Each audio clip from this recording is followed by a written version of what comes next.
sex for favors, secrets, cover-ups, corruption. I've heard things that'll blow your mind, and now I think it's time you get the whole story. I'm Jesse Ventura, and this is Quinnspiracy Theory.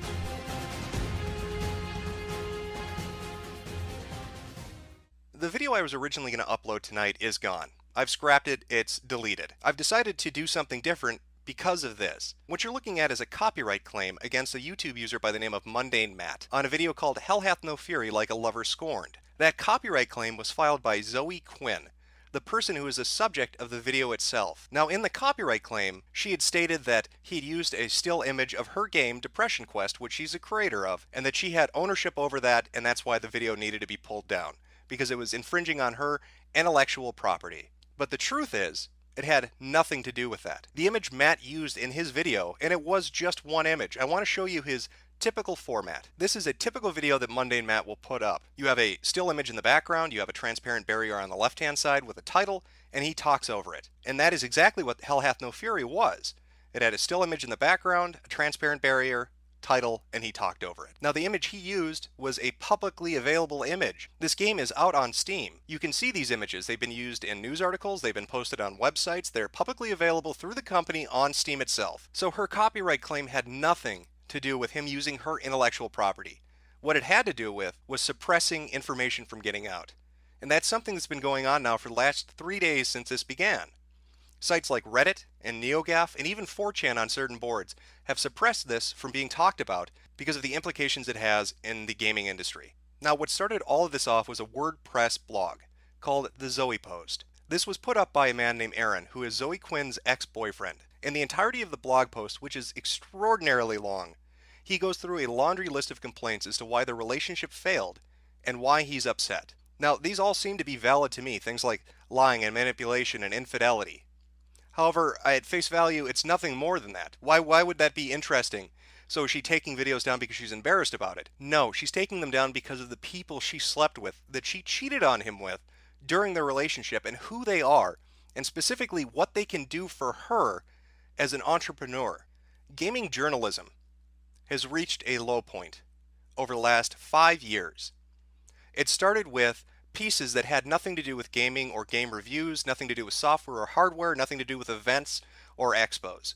It started to travel off into the areas of social justice and feminism and opinion pieces and op-eds that had nothing to do with gaming. It started to have authors who were writing pieces condemning the gaming audience as being sexist and misogynistic, as being racist and bigoted, as being overly violent rapists. This has been seen on Kotaku, on Rock Paper Shotgun, on Destructoid, on The Escapist, on any website you can name. This has been transpiring for the last 5 years. It seems more and more these outlier pieces have become the standard, and that the narrative put forward in them has become cohesive and refined, like a talking point targeted at us as the audience. And there's a reason for that. And Zoe Quinn and what's happened over the last 3 days helps to point that out. That is why this is important, and it needs to be talked about. This has nothing to do with her as a person in a relationship. I don't care that Zoe Quinn fucked 5 guys.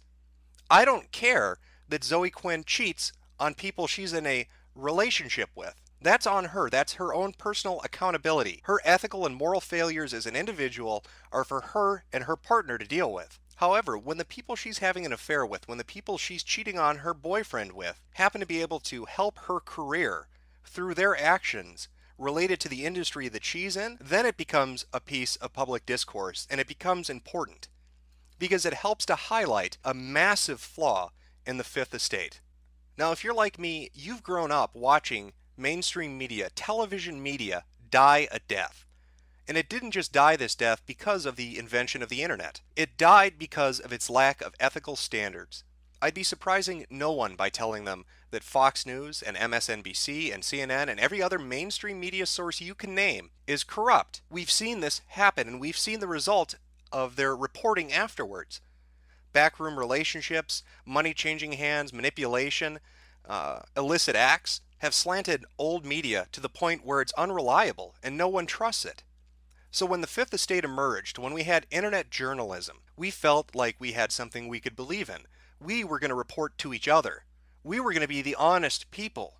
We weren't going to let other outside factors influence truth. But it has not happened that way. And what took a century to kill old media has taken mere years to undermine new media. So let's start at the beginning and see what the hell is going on here and why this keeps being pushed down and why nobody's talking about it. Now, Zoe Quinn's notoriety extends quite a ways back. As I stated earlier, she's an indie developer. She released a game on Steam called Depression Quest, and reading the description it states, it is a flash text-based adventure game about a person living with depression and how situations affect them. Who doesn't want to play a game about being fucking depressed? I rank that right up there with gems like I have the chicken pox and the hit sequel I have shingles now, oh god does it hurt. Yet this is a game she pushed through Greenlight. How did she get it through Greenlight? In fact, how did this game even get on Steam? Well, if you trace this back to its origins, when she was originally developing it, she started to get a lot of press because she was harassed.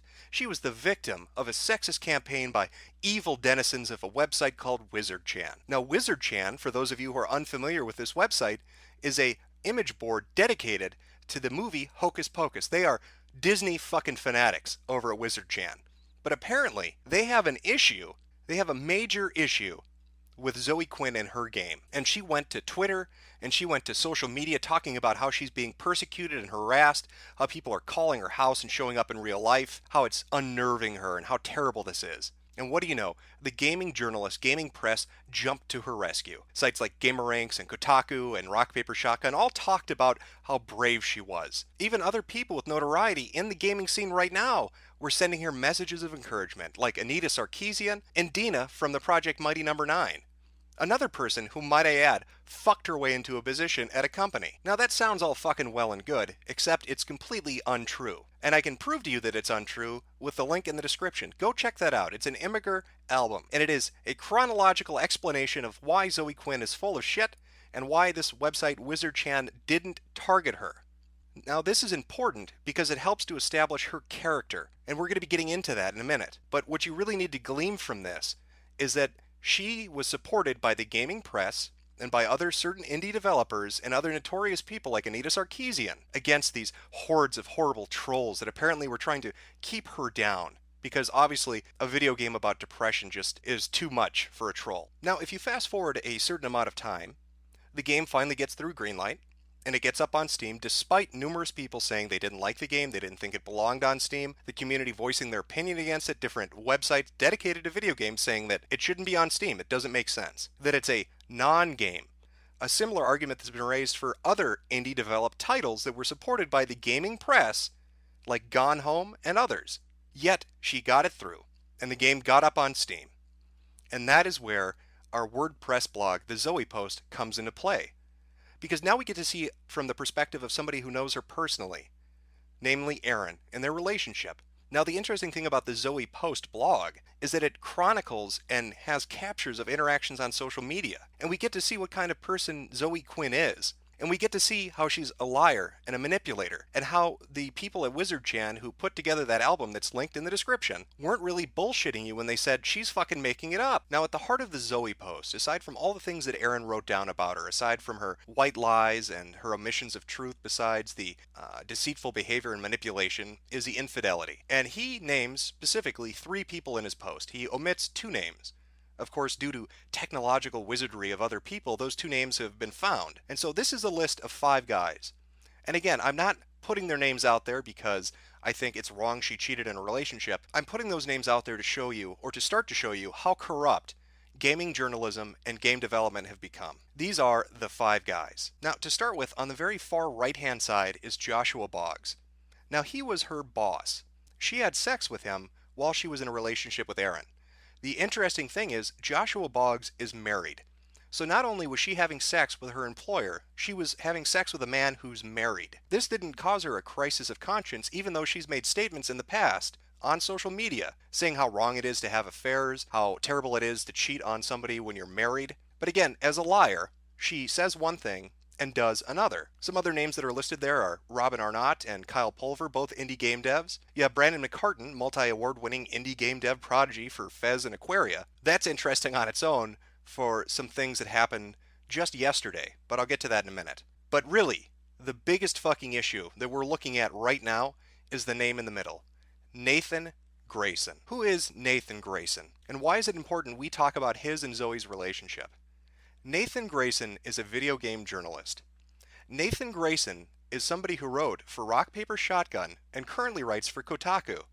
Nathan Grayson is somebody who has published positive pieces about Zoe's game, who has given her publicity, and who has marketed her product while having sex with her and not disclosing it.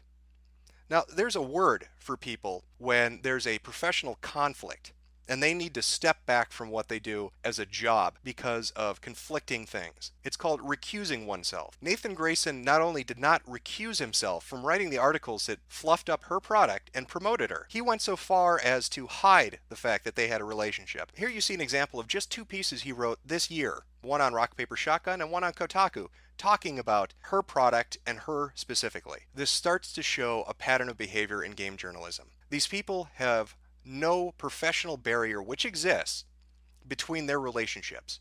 It's not just that game developers and game journalists have friendships, or that they communicate, or that they cooperate and do things together.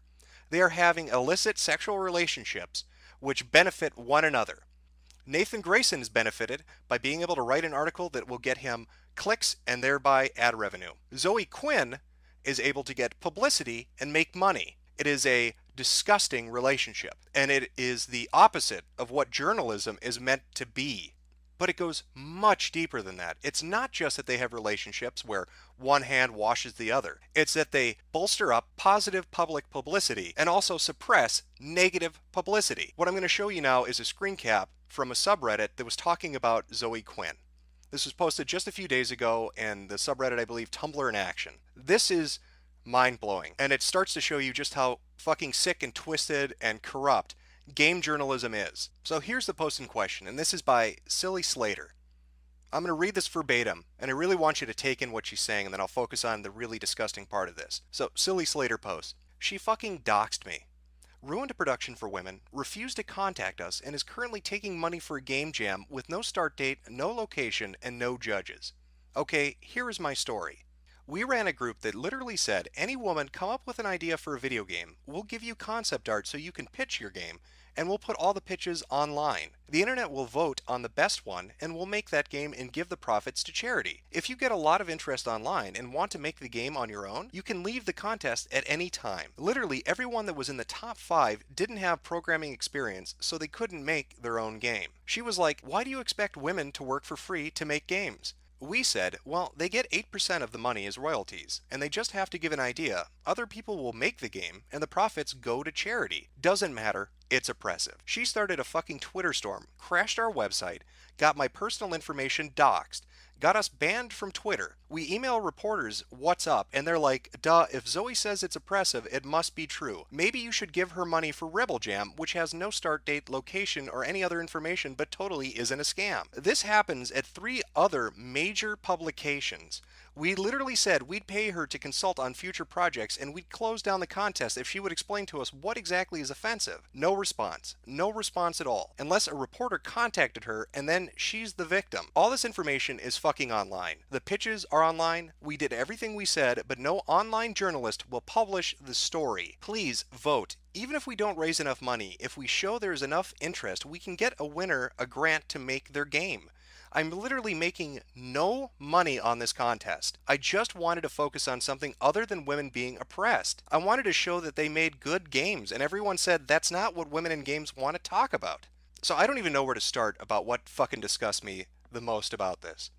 We have heard time and time again over the last 2 to 3 years from every gaming journalist outlet that women are oppressed, that they aren't allowed in the industry, that they can't make games, that people are holding them back, and that they just need an opportunity, just one opportunity to get out there and show what they're made of. And here a person puts together something that gives them that opportunity. Here's somebody saying, if you have a good game idea and you want to pitch it to us, we'll fucking make it for you. Show people that women can make good games by making good games, and we'll help you do that. I don't see what's not noble about that. I don't see what the fucking problem with that is. But here comes Zoe Quinn, the professional victim, the social justice warrior, who will lie and manipulate like she did with Wizard-chan, like she did with Aaron, her boyfriend. She comes in, she shits on these people trying to do a good thing for no profit. She doxes them, destroys their ambitions, fucks their company up. But the worst part of this, and this goes back to her relationship with Nathan Grayson, a writer at Rock Paper Shotgun and fucking Kotaku, that because that relationship existed, these people couldn't get the story out. It's not just that Zoe Quinn is having sex to get good publicity. It is that Zoe Quinn is using sexual relationships with writers and reporters to suppress bad actions. I want you to try to imagine this sort of thing happening in old media. Imagine Watergate.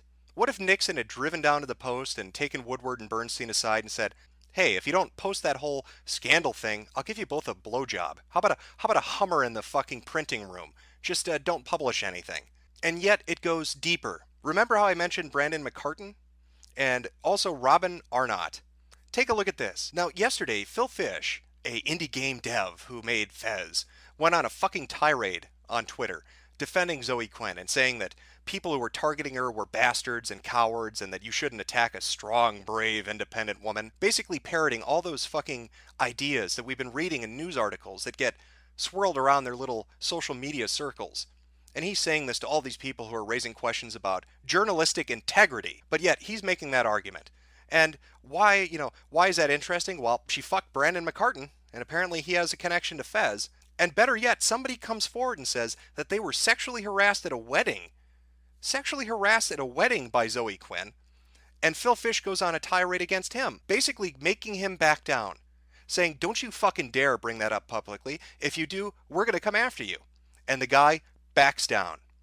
And oh, look at that. Look who favorited what Phil had to say. Robin Arnott. So just so we're really clear on this, a woman who has repeatedly made social justice and feminist statements about strong, independent women, about equality, who says things like men, specifically gamers and trolls, are terrible and they're sexist and misogynistic, is somebody who uses sex to get favors, and on top of that, is willing to sexually harass people and then cover it up using industry friends with larger fan bases.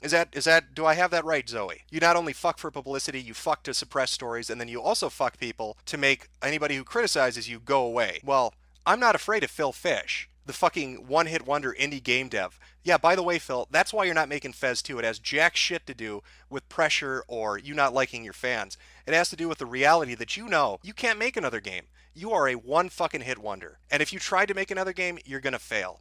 So go on your Twitter tirade talking about Fez 2 never happening. Nobody fucking cares. Nobody cares, Phil. You are just an ugly, mutton chop, sideburn having motherfucker with your little fake hipster glasses that runs your fucking mouth about what game development is. You are a dipshit. And you're also a dipshit that doesn't have any fucking standards, apparently, when it comes to people you know. Now, how do I know? Maybe Zoe Quinn fucked Phil Fish. They seem to have been at a wedding together. Phil Fish seems to know her quite well, and judging by Zoe's behavior and the favors she's curried, it's not really that far out of the ballpark for me to say that perhaps Phil Fish is defending her because of a relationship. Hell, what about Patrick Klepek? Remember those conventions they did together and the speeches, "Internet is serious business"? Who knows? Maybe Patrick slept with her. In fact, given that this is the reality of how these people behave and that they have no separation as professionals, let's say that Steven Totilo of Kotaku had sex with Anita Sarkeesian. Why not? You're letting somebody on staff at Kotaku who has a sexual relationship with somebody he writes about, and you don't have any problem with that. So judging from that, I guess you wouldn't have a problem doing it yourself. So maybe Steven is having sex with Anita. Maybe that's why Kotaku keeps writing those articles. It all makes sense now. We have now reached a point where it has become blatantly obvious in gaming journalism where relationships are influencing what gets published and what doesn't. It is no longer about reporting or journalistic integrity. It is about who is fucking who and who profits from it. And believe me when I say Zoe Quinn profits from it. Her game may be on Steam for free as a free download, but her Patreon sure isn't free. Her Rebel Game Jam sure isn't free. Her begging people on Twitter from suspicious muggings to help pay rent isn't free. She is making money off the back of publicity gotten through sex. And game journalists have no problem with this.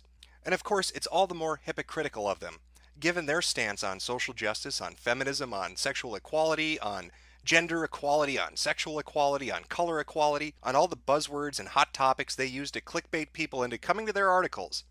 Their high-handed morality and their ivory towers as they look down at us, the peasants, the filthy, disgusting, immoral peasants, and tell us what is right and wrong. And yet, right in their headquarters, right in their home, in their nest, they are doing all the things they condemn us for. They have ruined our hobby. They have shit up an industry. And it's not only us fans that suffer because of this. Look at Xseed. Somebody gets offended a day or so ago about a translation that they did, and all of a sudden they're getting flack left and right about that word because it's problematic and it offended a snowflake. So what is Xseed going to do? They're trying their best, they're trying to appease these people, but nothing is ever good enough.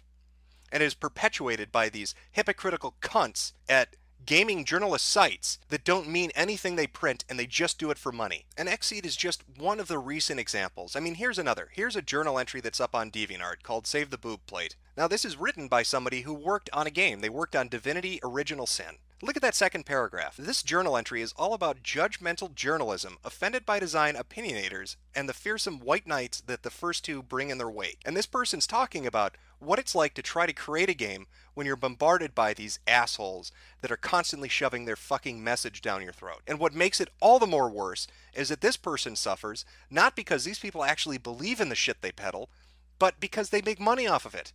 They don't care. It doesn't matter to them. Their actions speak volumes about their character. So now at the close of this video, I really want you to think on this.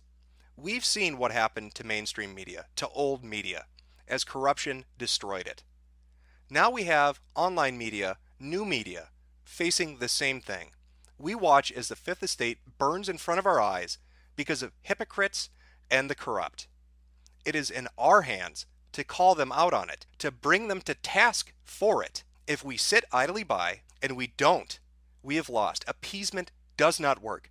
Burying your head in the sand does not work. It is not just us as customers that suffer as these people sling shit at us, telling us how terrible we are and telling us what kind of content we should like. It is developers and publishers and artists and musicians that suffer as well because they misrelate a message from us to them. They preach about morality and social justice. They talk about ethics and an end to sexism and racism, and their personal behavior is abhorrent and completely contradictory to the things they print. They are in bed with each other, they communicate on Twitter with each other and other social media platforms constantly. There is no professional separation between a subject and an author. There is no decorum or acumen for any of these people. And you've just seen a taste of what's happening. Mundane Matt gets his video pulled down by a false accusation. Websites refuse to let this be talked about. And I guarantee you, we're going to see articles published by the likes of Kotaku and GamerRanks and others that are going to ignore these kind of accusations, and they're going to focus on how poor Zoe Quinn is just a victim, or she's being slut-shamed, or whatever buzzword they're going to pull out of their ass to dodge the bullet coming at their head. Don't fucking let them. Call them out. Call their asses out. Are you not sick of this shit? Have your games not been tampered with enough at this point? We as consumers, as gamers, have a choice. We either back the people that make the games we like, or we let these assholes dictate to us who's going to be popular in 10 years. Do you want an industry that's filled with nothing but Anita Sarkeesians, and Dinas, and Phil Fishes, and Zoe Quinns? Because I sure as hell don't, and I hope you don't either. So I encourage you to talk about this on different websites, on different social media. Talk about it non-fucking stop. Don't let them sweep it under the rug. Don't let them avoid the fucking issue. Call them to the fucking mat on it. We have a spotlight on this corruption and on their fucking hypocrisy. Make them answer for it for once. Make them be held accountable. We, the fucking fans, the gamers, over the decades, have raised our hobby up into a billion-dollar worldwide industry. Not these assholes. They make money off our interest, not the fucking other way around. We hold the power here. They don't. And it is fucking time that gamers sent game journalists a very clear goddamn message. And that fucking message should be, I'm gonna pull the whole thing down. I'm gonna bring the whole fucking diseased, corrupt temple down on your head. It's gotta be biblical. Sex for favors, secrets, cover-ups, corruption. I've heard things that'll blow your mind, and now I think it's time you get the whole story. I'm Jesse Ventura, and this is Quinnspiracy Theory.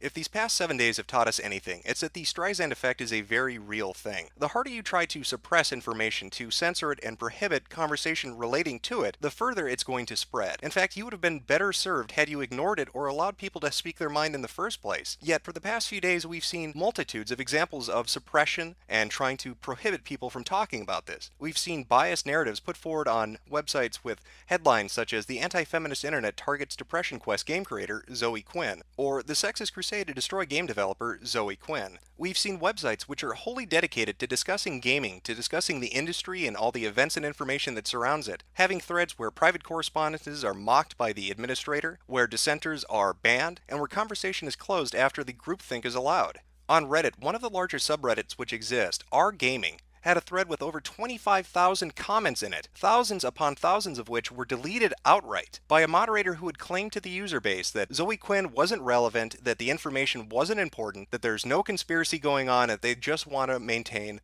order and decorum. And yet, that very same person is seen on Twitter having conversations with Zoe Quinn while deletions are happening. In fact, they happen to know people in the game journalism industry. They're talking to people like Patrick Klepek about getting together and having a cup of coffee and how great it is to be a moderator on Reddit. And when people decided to try to reach out and get something done about this, they were told by other people in positions of authority to fuck off. We've also seen examples of people who work in the game journalism industry and who are related to game development come forward and relate how Zoe Quinn and corruption in game journalism is a taboo subject, that it isn't allowed to be talked about, and that if you bring it up, your career is in jeopardy. Some examples of this would include this particular Tumblr blog by a game journalist who says, "I brought up this whole thing with coworkers at the site I work at, and they just dismissed the issue. When I pressed the issue, the implication quickly turned from a dismissive hand wave to a very threatening, 'Talk about this anymore and you will be fired.'" Another similar example is found on the subreddit RPC Gaming, in which somebody posted a conversation they had on Facebook, and the person responds to them stating, "Yep, also if you're ever interested in pursuing game development further, you really don't want to be a dick to Zoe, or any other game developer really. That's just not a good idea. If you decide to do that, do it on your own wall, seriously." And yet, despite these efforts to put forward a united front, to tell those that are interested in trying to look into this that there's nothing to see here, that it's a non-issue, there's no conspiracy, there's no corruption in game journalism or the development scene, the internet isn't buying any of it. In fact, it's created a bizarre, strange sort of alliance between websites which hate each other, whose user bases mock and deride each other on a daily basis, which have never agreed on anything except this one thing. When you see websites like Tumblr and Reddit, 4chan and GameFAQs, and even Funny Junk all saying with one voice, "We're not going to fuck off, we're not going to be mocked and told to go away, we are going to talk about this, there is something going on," despite their differences, despite the hatred those user bases have for one another, then that should tell you something about how bad game journalism and game development in the indie scene is. Now, ever since my first video went up 3 days ago, there's been a flood of new information in regards to Zoe Quinn, game journalists that she knows and has relationships with, different game developers, and the potential motivations behind those relationships. And one of the first things I wanted to touch on was a statement made by her ex-boyfriend Aaron about 2 days ago, in which he states, "Guys, you seriously don't want to go around making YouTube videos claiming the two names you uncensored are actually correct. First names are not sufficient to establish identity. At the very least, make it clear those two are speculation." Now, the two names he's referring to are Kyle Pulver and Brandon McCartan, two of the people that were listed as the 5 guys that Zoe Quinn had relationships with to help her career. Now, both Kyle and Brandon have both stated on Twitter that people are wrong, that they're not involved, that they have the wrong people, and that the information gathered is incorrect. And while Aaron's statement doesn't come out and outright say you have the wrong person, I'm going to lean on the side of what Kyle and Brandon are saying. I think that at this point, if it had been them, there wouldn't be any reason for Aaron not to just simply state, yes, it is them. And I do think the information that's out there that states that these are the two people, that the names have been uncovered and decensored and have been linked in various ways, are incorrect. And so what that means in relation to Zoe Quinn is there are still 5 guys, it's just that 3 of them are known, not 5. Now, outside of statements that Aaron's made in the last few days in regards to his relationship with Zoe Quinn and his thoughts on her relationships with different game journalists and people in the indie development scene, we finally got a response from Kotaku in regards to the allegations that Nathan Grayson, a writer at Kotaku, had a relationship with Zoe Quinn, a game developer. Now, Stephen Totillo first went to Twitter and then on to Kotaku itself to address this. Now, this is important for a few reasons, but I think the most important one is the fact that this is a third party who, through their conversation with Nathan Grayson himself, can establish that the ex-boyfriend's account of him and Zoe having a relationship is in fact true. Steven states that Nathan did admit that both he and Zoe did have a relationship. So it takes an element of pure speculation out of the ex-boyfriend's account. If it was completely made up, if it was completely fabricated, Nathan Grayson would have no reason to go on record and state that this did happen. Now, Steven in his release statement says on Kotaku, on March 31st, Nathan published his only Kotaku article he's written involving Zoe Quinn. He quoted blog posts written by Zoe and others. Shortly after that, in early April, Nathan and Zoe began a romantic relationship. I have no reason to believe any further action needs to be taken. Well, I'm so incredibly grateful, Steven, that you think no other action needs to be taken. That these timetables seem to be so uninteresting to you. That the fact that Nathan Grayson hadn't told you beforehand that he's romantically involved with somebody he's written about, and that may cause a conflict of interest later on. That you had to confront him after this information came out. And that you think there's nothing else to really be looked at, and that Nathan really doesn't need to be, persecuted by you or others, or us as the gaming public. Now, this entire thing started off with a sex scandal. That's what began this all. Zoe Quinn and the Five Guys. Zoe Quinn has alleged relationships with different people in the industry, and these people may or may not have helped her career out. And you and others have remained quite silent about that. Well, excuse me if that comes off as incredibly disingenuous. Excuse me if that comes off as seeming like you're covering your ass and you don't want to have to really look into things. Now, I want to start off by establishing the bias that Kotaku and Rock Paper Shotgun have when it comes to sex scandals. Now, many of you are probably familiar with somebody by the name of Max Temkin, the creator of Cards Against Humanity. Recently, a woman had posted on Facebook that Max Temkin raped her in college. Now, Max later went on to make a statement saying that he had not raped anyone, but that he understood she might have misinterpreted their relationship and is now seeing things that weren't there, or that maybe he acted in a way that made her uncomfortable, but he had not raped her. Now, Kotaku and Rock Paper Shotgun both ran articles about this. I'm going to show you some. Now, Patricia Hernandez had written one where she essentially said that Max Temkin shouldn't go and establish his innocence, that he should use rape allegations against him as a way to talk about rape victims. That makes sense. Somebody accuses you of rape, but you shouldn't deny it because that might hurt rape victims. Instead, you should stay silent on that and talk about how bad rape is. How insane is that? Even stranger still is John Walker's position on this. Now, in the original article that was released on July 15th on Rock Paper Shotgun, written by Robert Florence, these lines struck me as being interesting. Max Temkin, co-creator of the game, has been accused of rape. Temkin has addressed the accusation and asserted his innocence. The article then goes on to say, so it's weird not to talk about it, right? Why is no one talking about it? Follow on. Now, it's suspicious that they had no problem talking about this. And then John Walker, when the Zoe Quinn allegations start popping up, posts this. For the avoidance of doubt, anyone who posts on RPS anything about the private lives of anyone will be instantly banned. I am so horrified by the treatment of Zoe Quinn and the despicable hypocrisy of these foul bigots who pretend to care about ethics. Well, fuck you, John Walker. You want to talk about ethics? Let's talk about ethics. Zoe Quinn and Aaron had a relationship. Zoe Quinn, like Max Temkin, is a game developer. Max Temkin was accused of rape and denied the allegations. Both your website, Rock Paper Shotgun, and Kotaku decided to run articles about Max Temkin, but you both have remained silent about Zoe Quinn. I find that interesting because in the records that are provided by the ex-boyfriend, Zoe Quinn admits to raping him. This is a screenshot from the blog post, the Zoe post. Look at article number 4. I'm going to read this to you. I've highlighted the really important bit, but I'm going to read the entirety. Views on the ethics of infidelity, which she maintained is inherently wrong even if the person who was cheated on never finds out, because aside from willfully endangering their partner by the way of increased STD risk, if the unfaithful party then has sex with their partner, they are doing so under false pretenses, and therefore without their partner's consent. That is, sex with a partner who doesn't know you've cheated on them is sex without consent. Now follow that up with this. This is a conversation between Aaron and Zoe. Aaron, you lied so much, Zoe, and you made me feel so terrible about even entertaining the idea. You demanded that I don't trust logic and demanded that I blindly trust you, and you worried about me cheating on you, like I was the one at fault somehow. Zoe, No, I was worried because I didn't want to fucking lose you again. It wasn't about fault and it wasn't about you. I wanted to start over, and I guess I never thought I'd ever cheat on anyone. And then you made me feel like legitimately anyone could. Like if I could, anyone could. Aaron. And your spiel about consent? Zoe.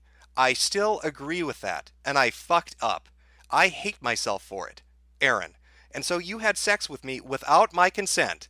Zoe. I'm going to barf. So John Walker and Stephen Totillo will greenlight articles talking about Max Temkin denying rape allegations that are made against him because they think it's so interesting and so important when a developer of a video game is accused of rape. Yet when they are presented with evidence that Zoe Quinn willfully admits that she had sex without consent, that she raped someone, they don't think that's worth talking about. They don't think it's an ethical double standard? You don't think there's a journalistic question of fucking integrity? I want to remind you that Stephen Totillo has a fucking master's in journalism. Stephen, of anybody involved in this, what in the fuck? This goes to prove that there is an agenda-driven purpose behind editorial pieces that are put up on these websites. They have no problem doing this to a man, but they will not do it to a woman. A man is accused of rape and the man denies the allegation, they run the story. A woman admits to rape and they refuse to run the story. And you're telling me there aren't ethical questions involved. Now this isn't the first time, Stephen, is it, that this has happened on Kotaku? I want to play a clip for you. A clip that is available on Ben Kuchera's SoundCloud account. This is a clip from David Jaffe, the creator of God of War and Twisted Metal. Take a listen to this. I feel terrible about saying it, but nowhere in that sentence do I say the only way you're going to get sex is underhanded trickery. That is your reporter bringing her own fucking agenda to the table, and you fucking know it. This is her analysis, and she's going a little further than what you said. Perhaps. And you know what? That's okay if you're writing about sort of benign shit, but when you're basically accusing someone of something really fucking awful. The last is that a girl or woman couldn't actually win a co-op match on her own. Again, not literally what you said.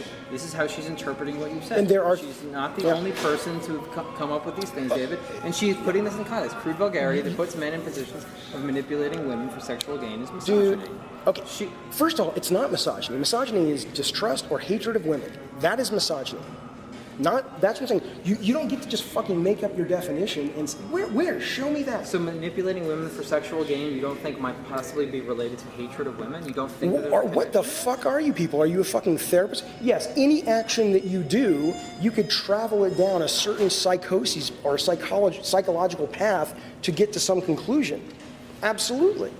But to say that as a statement of fact and to bold it and to say this is misogyny, are you out of your fucking mind, dude? That's Bush League and you fucking know it. And it's her second fucking week or her second day and you don't want to fucking call her out because you feel like it's a fucking bad hire. That's the truth. She's not a bad hire. She's an excellent hire. Well, and not every story is going to make people happy. And some stories... Dude, you know what? Give me a break. If you said Twisted Metal is shit, it's not relevant, it doesn't play well, that won't make me happy, but it's your opinion. You have a right. To not only call someone something awful like a misogynist or to imply that they're a misogynist very clearly, but to get the definition of misogyny wrong, and then on top of it to basically get your facts wrong. Where in there did I say the only way to get sex from a woman is to be underhanded and manipulate her? Where did I say that? Never. She's talking about the tone of the interview and what you're saying in the act of promoting a game. Where do you want this to go, David? I don't want to go anywhere. I want to go. I'm respecting you because you keep reading shit. Well, I'm happy to be done. Trust me, I'll be done with you. I'll be done with your site. I mean, it's bullshit, dude. It's bullshit. It's Bush League. It's bullshit, and you should be ashamed of yourself. You're a fucking real journalist. I've always respected journalists. That's bullshit. You know, fuck Gawker, man. Fuck you guys. We're done. We're done. Don't fucking write about what the fuck you want, but we're done. Okay, David. Now, the article that David Jaffe is referring to was one that appeared on Kotaku on February 7, 2012, and was written by Kate Cox. I want to read some of this to you. Most trouble doesn't actually come from villains, and it doesn't come from people who actively stand around shouting, "I hate women." It comes from the thoughtlessness. By framing his statement as, "Let her win and she'll give you a blowjob," Jaffe said a few things he may or may not have meant to. The first is that only straight men could possibly develop an independent interest in playing his game. The second is that the best way for a man to get what he wants is to come up with some underhanded trickery to apply. Crude vulgarity that puts men in the position of manipulating women for sexual gain is misogyny. Why is it that it seems time and time again, when it is a male developer on your website, Stephen, you have no problem allowing people to post editorial pieces and read more into it than may be there. Yet when a female developer openly admits through her own definition that she has committed the act of rape, you don't post anything about it, because there's nothing more to this, is there? Hey, Nathan Grayson's a great guy, and Zoe Quinn's a great gal, and Kotaku doesn't need to talk about this. John Walker, you're gonna sit and lecture me on fucking ethics after you ran the Temkin piece, but for some reason you're not gonna talk about Zoe Quinn? So protect their identity when they're a woman, and throw them under a fucking bus when they're a man. Are you people for real? Stephen, did you get your master's in journalism from the fucking University of the Twilight Zone? Because this is crazy town you're living in. So I just want to go over the standards. What are your standards exactly, Stephen? Or John Walker, or any of the people at any of these video gaming websites? What the fuck do you adhere to? What are your ethics? Apparently to you people, having sex with writers is okay. That doesn't create a conflict of interest. As if somebody at fucking CNN or the Washington Post could cover politics, let's say, and have sex with a candidate. But oh no, it's okay because after they wrote an article praising the product or the candidate, they started having the sex. So that's okay, even though it's a little weird, right? Because, that article came out on 3/31, but they didn't start having sex till 4/1. Because that day difference, that's a big deciding fucking factor. Like, people couldn't think, oh, maybe it's a little lie by degree. Maybe somebody wanted to cover their ass a little bit. I mean, shit. Just because Nathan Grayson and Zoe Quinn were in a bed together after GDC with a bunch of other people, there's nothing untoward about that. That doesn't say that they have a close friendship or sexual relationship. I'm sure Nathan Grayson decided he wasn't going to have a romantic relationship with Zoe Quinn until after he wrote that piece. That's fine in your mind. That doesn't matter. To all you people, you think friendships and sexual relationships, not a big deal. We're fucking game journalists. We don't have to have standards. Nobody fucking cares. Nobody looks at us like we have a real fucking career. Nice master's degree, right? Like, who gives a shit? We'll write whatever the fuck we want. We'll call ourselves a blog when we get people flinging shit at us, but when we want to get into a backroom conference or we want to interview somebody at Sony or get a demo kit or something sent over to us, then we're suddenly fucking journalists. Then we suddenly have integrity. Hell, at this rate, why not let our journalists financially support people too? Oh wait, you already do that, don't you, Stephen? I mean, there's nothing wrong with Kirk Hamilton paying Zoe Quinn money. And especially since this was going on since fucking July. Hell, why limit it to Kotaku? What the fuck? Let's get other journalists involved. How about everybody pay Zoe Quinn money? I don't know. Philip Collar, you want to do it? Over at Polygon? All right. Oh, hey, there's Ben Kuchera. Say it to my face, Ben. Hey, glad to see you're donating too. This is all okay. We're going to give money to developers we write stories on. We're going to fuck developers we write stories on. This isn't an ethical quandary to you? Are you people insane? Do you live on planet fucking nuts? Like, what is going through your head to justify this shit? And the cartwheels that you all do to jump, like, I don't understand it. I don't believe that somebody can be this intellectually fucking dishonest. It is apparent in your articles that there is an agenda-driven bias.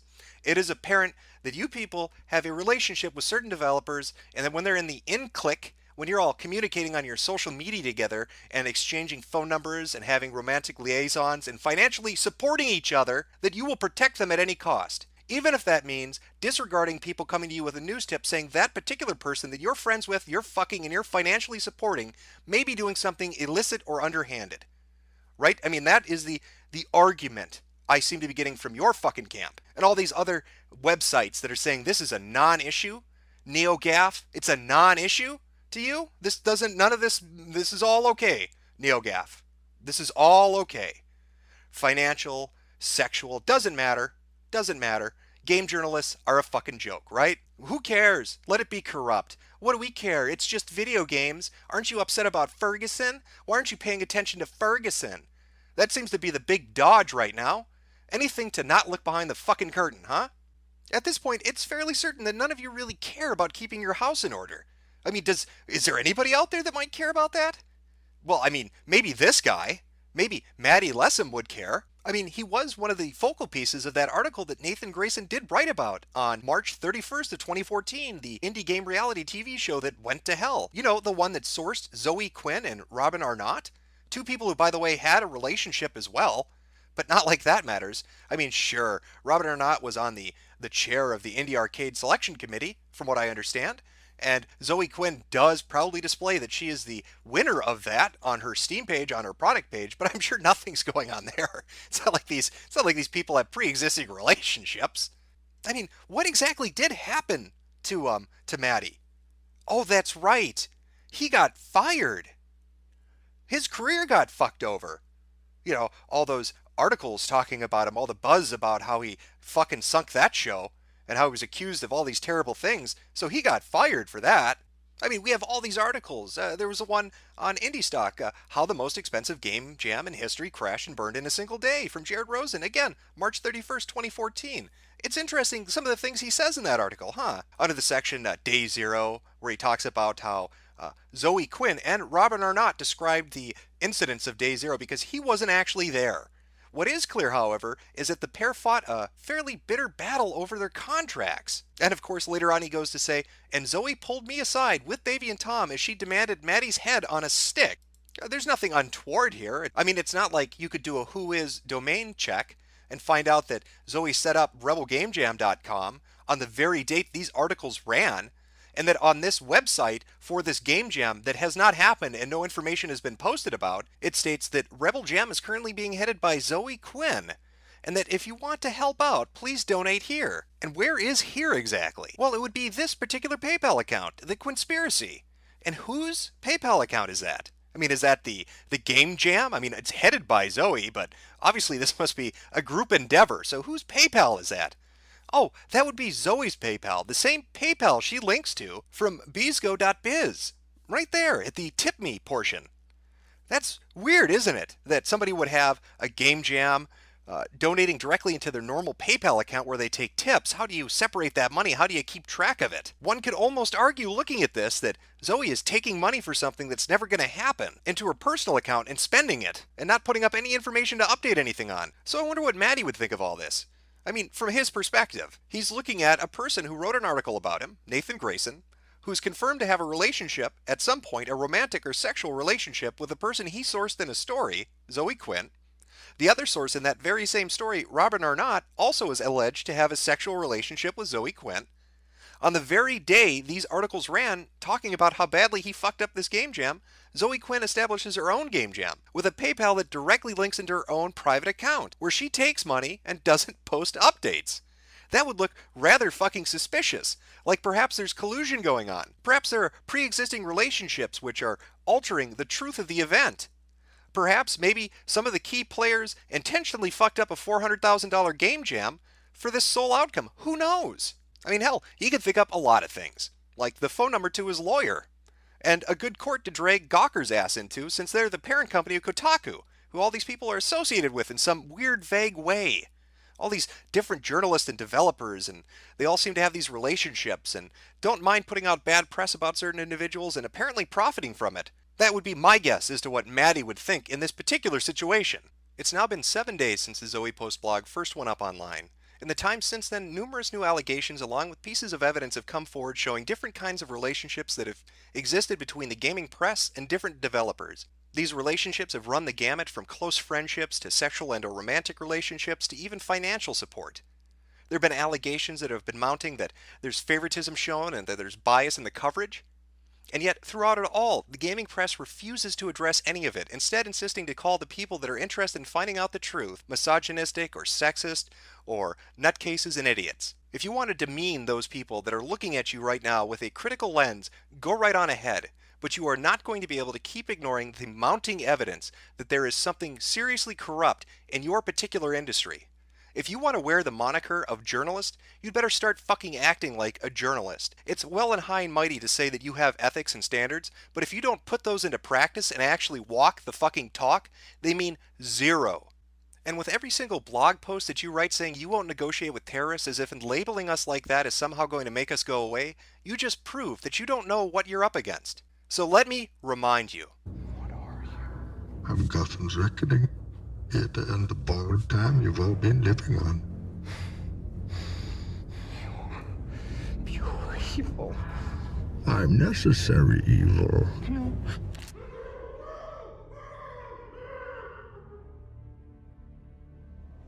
Sex for favors, secrets, cover-ups, corruption. I've heard things that'll blow your mind, and now I think it's time you get the whole story. I'm Jesse Ventura, and this is Quinnspiracy Theory.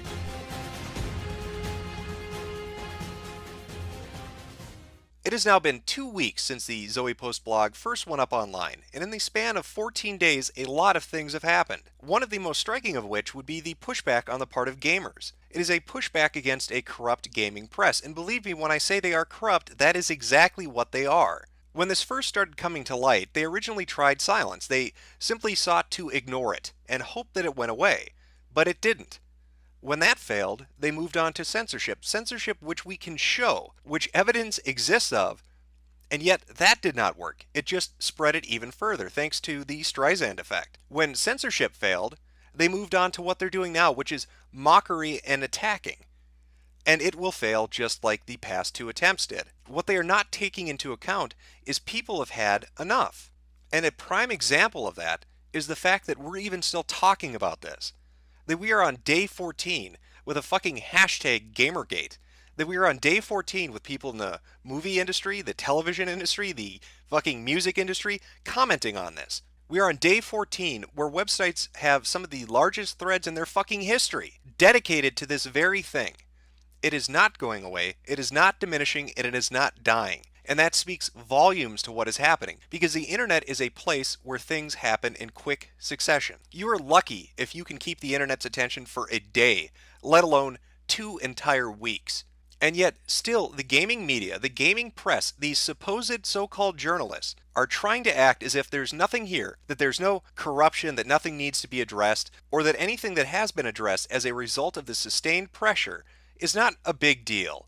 That it's really not as big as you think. There's no conspiracy, there's no collusion. You're all just deluding yourselves and thinking that things are taking place and they're not really happening. But we, the game journalists, we have your best interest in mind, so just shut the fuck up and we'll tell you what to think. Now, it's been hard to keep track of all this because so much shit has come to light. So many different pieces of evidence and links and connections between different individuals, because I'll say this right out front. I think perhaps the biggest fault, outside of the blatant fucking corruption, would be the arrogance of these people. The gaming journalists that exist are some of the most smug, arrogant fucking people you will ever meet. But that works to our benefit. They think they can't be held accountable. They think that their faults and failures don't need to be addressed, and they are arrogant and defiant in their behavior.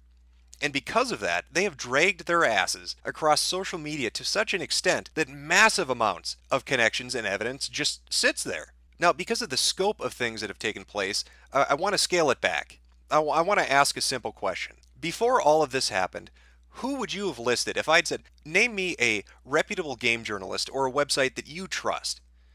Well, I think most people would have answered Forbes, and I think most people would have said Eric Kane. He's somebody who people looked up to. He's somebody that we held as an example of somebody who we thought had our best interest in mind, even if we disagreed with him, because we had seen his ethical standards and practice. Now, Forbes, and the people I'm going to be talking about, have not in any way been connected to any of this. None of their names have been brought up. None of them have ever been shown to have been in collusion with anybody else. It's just a site with 2 guys talking about this.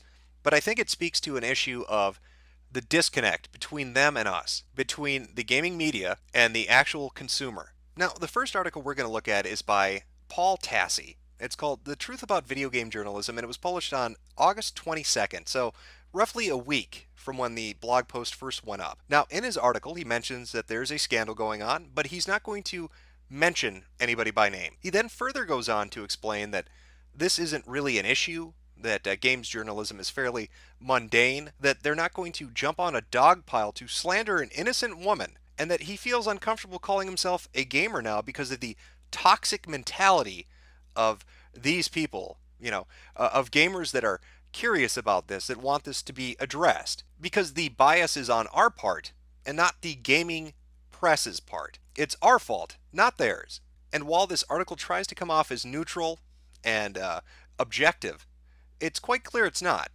Now, Tassi, as I said, he doesn't address any of the concerns. Instead, he says that she's innocent, and that's how he addresses it. He doesn't look into any of the evidence or any of the allegations. He doesn't want to jump on that dog pile. Now, you could look at this and say, all right, well, maybe that's his opinion. But then look what he writes on Twitter directly after publishing this.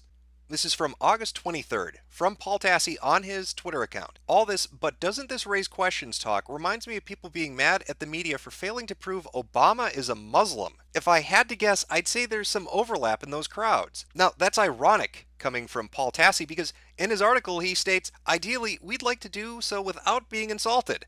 He doesn't want to be insulted as a gaming journalist. He's just trying to do his job. Even though he's going to spin a narrative that anybody questioning this is toxic, and that the woman in question, who he won't name, is innocent and being dogpiled on by horrible individuals. Apparently those that think Obama is a Muslim. So it really throws the objective nature of his article out the fucking window. That's not really journalism. There's no investigation taking place. You're not addressing anything. You're just putting up a smokescreen. It's an article that doesn't talk about anything. But it's not Paul Tassi we're interested in, is it? It's Eric Kane. That's the guy we look to. That's the guy that's held up as the example, as the fucking example of what game journalism should be. He's the guy we trust. So let's take a look at his article. It was Sex, Lies, and Video Games, and it was published on August 26th, though it's 4 days after Tassi's was put up. Now, while Kane's article does go slightly farther than Tassi's did, again, it's another non-piece. There's no real investigation taking place. It says there was a scandal. It mentions some partial details, but that's about it. And instead, it veers off. It veers off to talk about something he says echoes Jim Sterling's earlier statements about how journalists have a tough job and maybe it's hard to keep relationships separated, but let's not go into any specific detail. He even outright states in his third paragraph, let's gloss over the details. Then going on to further state, I've done the research. I've followed the various threads on the various forums, listened to the YouTube videos, seen all those little immigrant sleuth pics. And while a deeper look at the nature of the media industry relationship is warranted, this affair only serves as a leaping off point, not as a story itself. That is a sentiment we've heard echoed repeatedly since this began. They will not talk about this. They refuse to talk about this. And again, this is a publication that's not connected to it. And yet it presents an image of a gaming press that will not keep its house in order. It won't talk about the objective failures of other game journalists. They won't do that. You can't talk about that. That's not acceptable. It's ironic that his article's talking about the closeness of relationships when it demonstrates the thing he's talking about by refusing to address the allegations made in relation to the scandal. And that is what it is. We're talking about a scandal related to relationships between indie developers, Zoe Quinn, and people in the gaming press. It was the catalyst for what has set everything else off. You could no more remove Zoe Quinn from corruption in game journalism than you could remove Richard Nixon and Watergate from corruption in politics. It is the focal point, it is the starting point, it is the catalyst. By refusing to address it, you're hand-waving us off. Now, one of the things I find concerning about this is that very statement, I've done the research. What does that mean? What do you mean you've done the research? You're a journalist. If you're a journalist, this is my understanding of what a journalist does. They investigate. They do interviews. They make phone calls.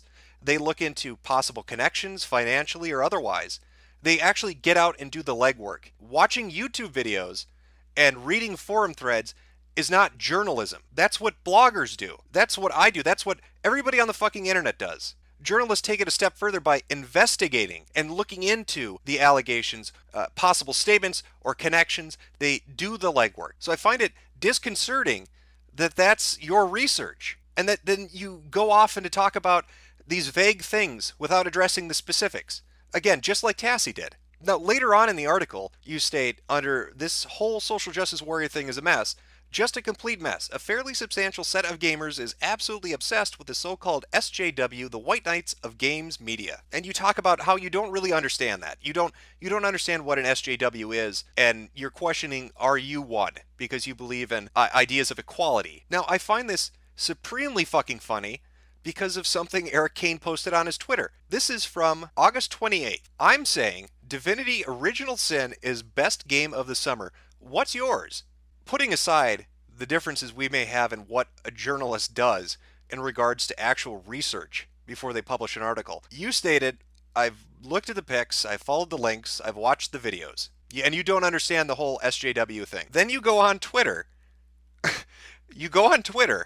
And you say your favorite fucking game of the summer is Divinity Original Sin. Here's a fun fact. If you go back and look at that first video I put up, You might have noticed this blog post talking about hypersensitive journalists, white knights, and social justice. In fact, this particular person talks about how it interferes with their ability to do their fucking job as a creator. Do you know what game they worked on? Divinity Original Sin.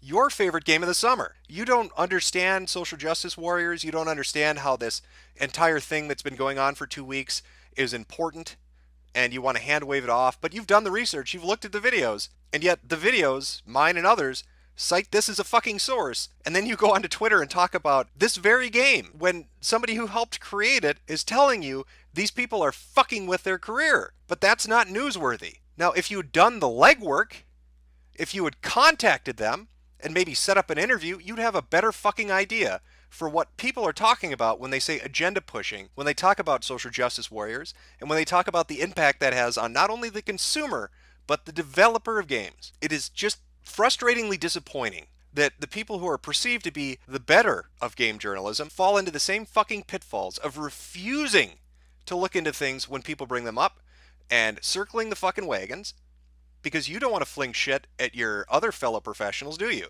That's what it feels like. So when you have all these different gaming sites putting media blackouts in place, refusing to talk about shit, and covering each other's backs, why do you think there's a notion of conspiracy? Well, how do you think that makes you look, Eric? How do you think that makes your profession look? Go check out the fucking, hashtag Gamergate. Maybe go do some more research, read some fucking tweets or something. Hell, at this point, I may as well become a contributor at Forbes. Why not fill out an application? Because obviously, the bar has been set really, really low. Why not? Why don't I get a job as a journalist there? And I'll read some fucking tweets and then whip up an article about it. Because that's apparently what research is nowadays. But you might be saying, wait a minute, Jim. You're a giant asshole. There's no way you could be a journalist. Well, I beg to differ. Let's take a look at some of these journalists and what they've been writing recently. Oh, here's one. Somebody asked, what does gamer even mean to you? And the response from somebody who's written articles for Polygon and other sites, shit person who cares way too much about video games. That's great. Good idea to insult the demographic. When I think Polygon from now on, I'm going to think people who think I'm an asshole and don't like people who play video games. Oh, here's another classy game journalist. My Twitter is full of wound up nerds proving my point all day. I love that as somebody who plays video games. To have the people who purport and claim to be fans of gaming and who want to write about gaming and work in the industry insult me. That makes me feel all warm and fuzzy inside. Nerds, geeks, shit people. That's a really smart decision, and it doesn't make you all look like a bunch of bullying assholes. They may be saying, but again, Jim, you're a giant dick. That's true, but I'm not going around claiming I'm a fucking journalist, am I? You don't see my name slapped up on Kotaku. I didn't go get a master's degree in journalism, did I? But these people want to play pretend. They want to write on video game websites and pretend to be game journalists, and then go and behave in abhorrent ways. Now, maybe they're just a little bit salty because, somebody, don't want to name drop them because they've been really pissy at them lately, tore them a new asshole so fucking large that you could drive a semi-truck through it. And they are very angry about that. Because it's not somebody they can just push around. It's somebody bigger than they are. They don't like that. They don't like the idea that somebody in a position of power wants to take a shit on them, like, they're taking a shit on us. But no, I really do think, I think I'm going to become a game journalist. I'll even come up with my own agenda, because agendas are okay now. Maybe you all haven't heard of this yet, but having an agenda and being a journalist are not mutually exclusive things anymore. It's totally okay. Take this article, for example. Announcement readers who feel threatened by equality no longer welcome. Now, maybe you've never heard of this website, but it's apparently big in Australia. As they claim, we've also built one of Australia's most popular gaming news and review sites. And that funny little line under that, most experienced journalists. Well, let's see what kind of statements they make. As long as I am in charge of this ship, I will happily admit to pushing an agenda. Oh, and comments are closed on this article. That's another common theme among all these very brave journalists who like to go on Twitter and mock gamers. They'll immediately block them, and then they'll publish articles mocking them and close the comments because they are such brave professionals who are so open to honest feedback that they run away like cowards. Which makes you wonder, is there any redeemable quality to these people, to their profession, to these websites? over the past 2 weeks, we've uncovered a treasure trove of things they didn't want to talk about.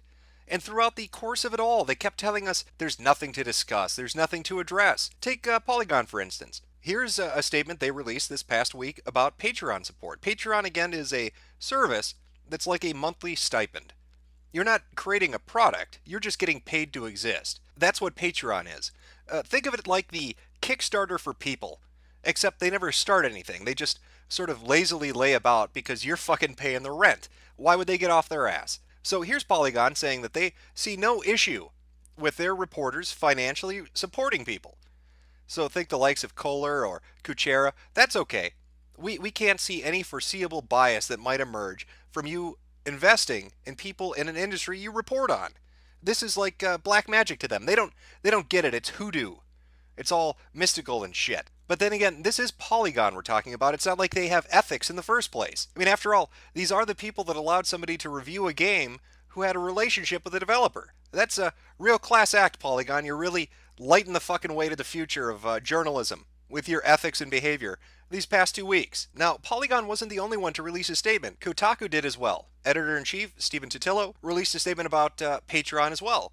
His was different. He said they did find that there were conflicts of interest with people who report on an industry donating to people in that industry. So that will no longer happen to Kotaku. Now you might say, isn't that great? Look, here's Stephen Totilo taking a stand. And in fact, didn't he also address that Nathan Grayson thing? I mean, it seems like Stephen is actually stepping up to the fucking plate. Yes, it seems like that. I'll grant you that. It seems like that. If you go back a little bit, you'll remember his statement. This is a part of it that he put up on Twitter before he had a chance to actually write something for Kotaku itself, talking about Grayson. My standard has long been this. Reporters who are in any way close to the people they might report on should recuse themselves from reporting about those with whom they're close. If they must report about them, disclosure is mandatory. Readers deserve that. Well, that sounds really good. I mean, that's a position we as gamers should be able to agree with. If you know somebody, you have a relationship with somebody, whatever it is, whether it's a friendship, a very close friendship, or a sexual or romantic relationship, or financial ties, you should recuse yourself from writing about them because it creates a conflict of interest. And I mean, here he is making all these public statements, so obviously he genuinely cares about this. Except for the fact that Kotaku has tried to very quietly smooth over some rough edges without making too public of a statement. Now, what would that rough edge be? Well, none other than Patricia Hernandez. Buckle in for this one because it's really going to be great. Hopefully Eric Kane's still watching. I really think you should pay attention to this next little bit. It might be educational for him. Now, Patricia Hernandez had a couple of interesting Twitter conversations that got people looking through some things. Here's one she had with Christina Love. Patricia writes, "The neck region is kind of one of the best regions, period." Christina responds, "Gosh, I had no idea you felt that way." To which Patricia responds once more, "How are you supposed to play that off when you've dated me? Ah ha ha ha ha ha." And just who is Christina? Why, she would be a game developer. A game developer Patricia Hernandez wrote about. She did more than just write about her. This isn't a little positive press. She recommended you buy the games and put links into the article directing you to the fucking store page. Oh, but it doesn't end there. No, one conflict of interest, that would just be amateur shit. Let's bump it up a little bit. Let's bring in some friends too. How about Anna Anthropy? You know, another person Patricia personally knows, has a relationship of sorts with, maybe lived with, as you can see in this conversation that took place again on Twitter. And what do you know, Patricia wrote articles about her as well, giving her positive press and talking about her games and how interesting and insightful Anna Anthropy is. I also like those little updates on the articles, that address this. Oh, by the way, I know this article's fucking a year and a half old, but kind of had a relationship. Hopefully if anybody stumbles on this in an archive somewhere, they'll be alright with that. But they sure as shit didn't know at the time, did they, Patricia? So it comes off as slightly fucking disingenuous, Stephen, when you'll make public statements when you're pressured to and address ethical problems when you're pressured to. But when you think you can kind of slip by it, you do something like this. You put a little addendum on there and you don't address it in a upfront fucking public way. Which really begs the fucking question, what is it exactly that's going on here? Is it that Stephen Totilo doesn't know what his reporters are doing? Is he incompetent and oblivious to their ethical violations that are happening seemingly all over the fucking place? Whether it's financially, sexually, relationship-wise, press-wise? Or is he totally aware that these things are going on, but doesn't see a problem with them unless people pressure him about that? Because he's only responded to all of this shit ever since that blog post went up. So when I see other reporters saying that this is a non-fucking issue and a non-story and Gamergate isn't a thing and we don't need to talk about Zoe and all that related shit, I don't believe it. Hell, just at Kotaku alone we have multiple examples of ethical breaches. And time again we're met with the most bizarre of responses, which makes me, like I said, wonder, what exactly is going on? Are you unaware that your reporters are out of fucking control? That they're having sex with people in relationships and reporting positive press in their favor? They're linking to their store pages and promoting their products? Were you unaware they're financially donating to people in an industry they cover? Are you covering it up? Are you only responding because there's criticism against you? Do you genuinely believe in ethical standards for a reporter, for journalism? What exactly is going on at fucking Kotaku? What is going on at Gawker Media? Now, hopefully Eric Kane did listen to this portion because it leads me to this point. By being sloppy about how you investigate things, this is what comes about.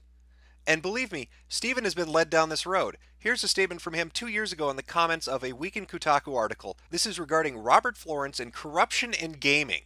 Look at what he wrote in response to that. I don't think it's an important story, but that would take actual reporting to find out, and I just don't care enough about the latest supposed media scandal to ask my reporters to look into it. How pervasive is this attitude in your industry? No wonder none of you want to look at Zoe Quinn. It's not just that you have connections to her. It's not just that you're corrupt. You're fucking lazy.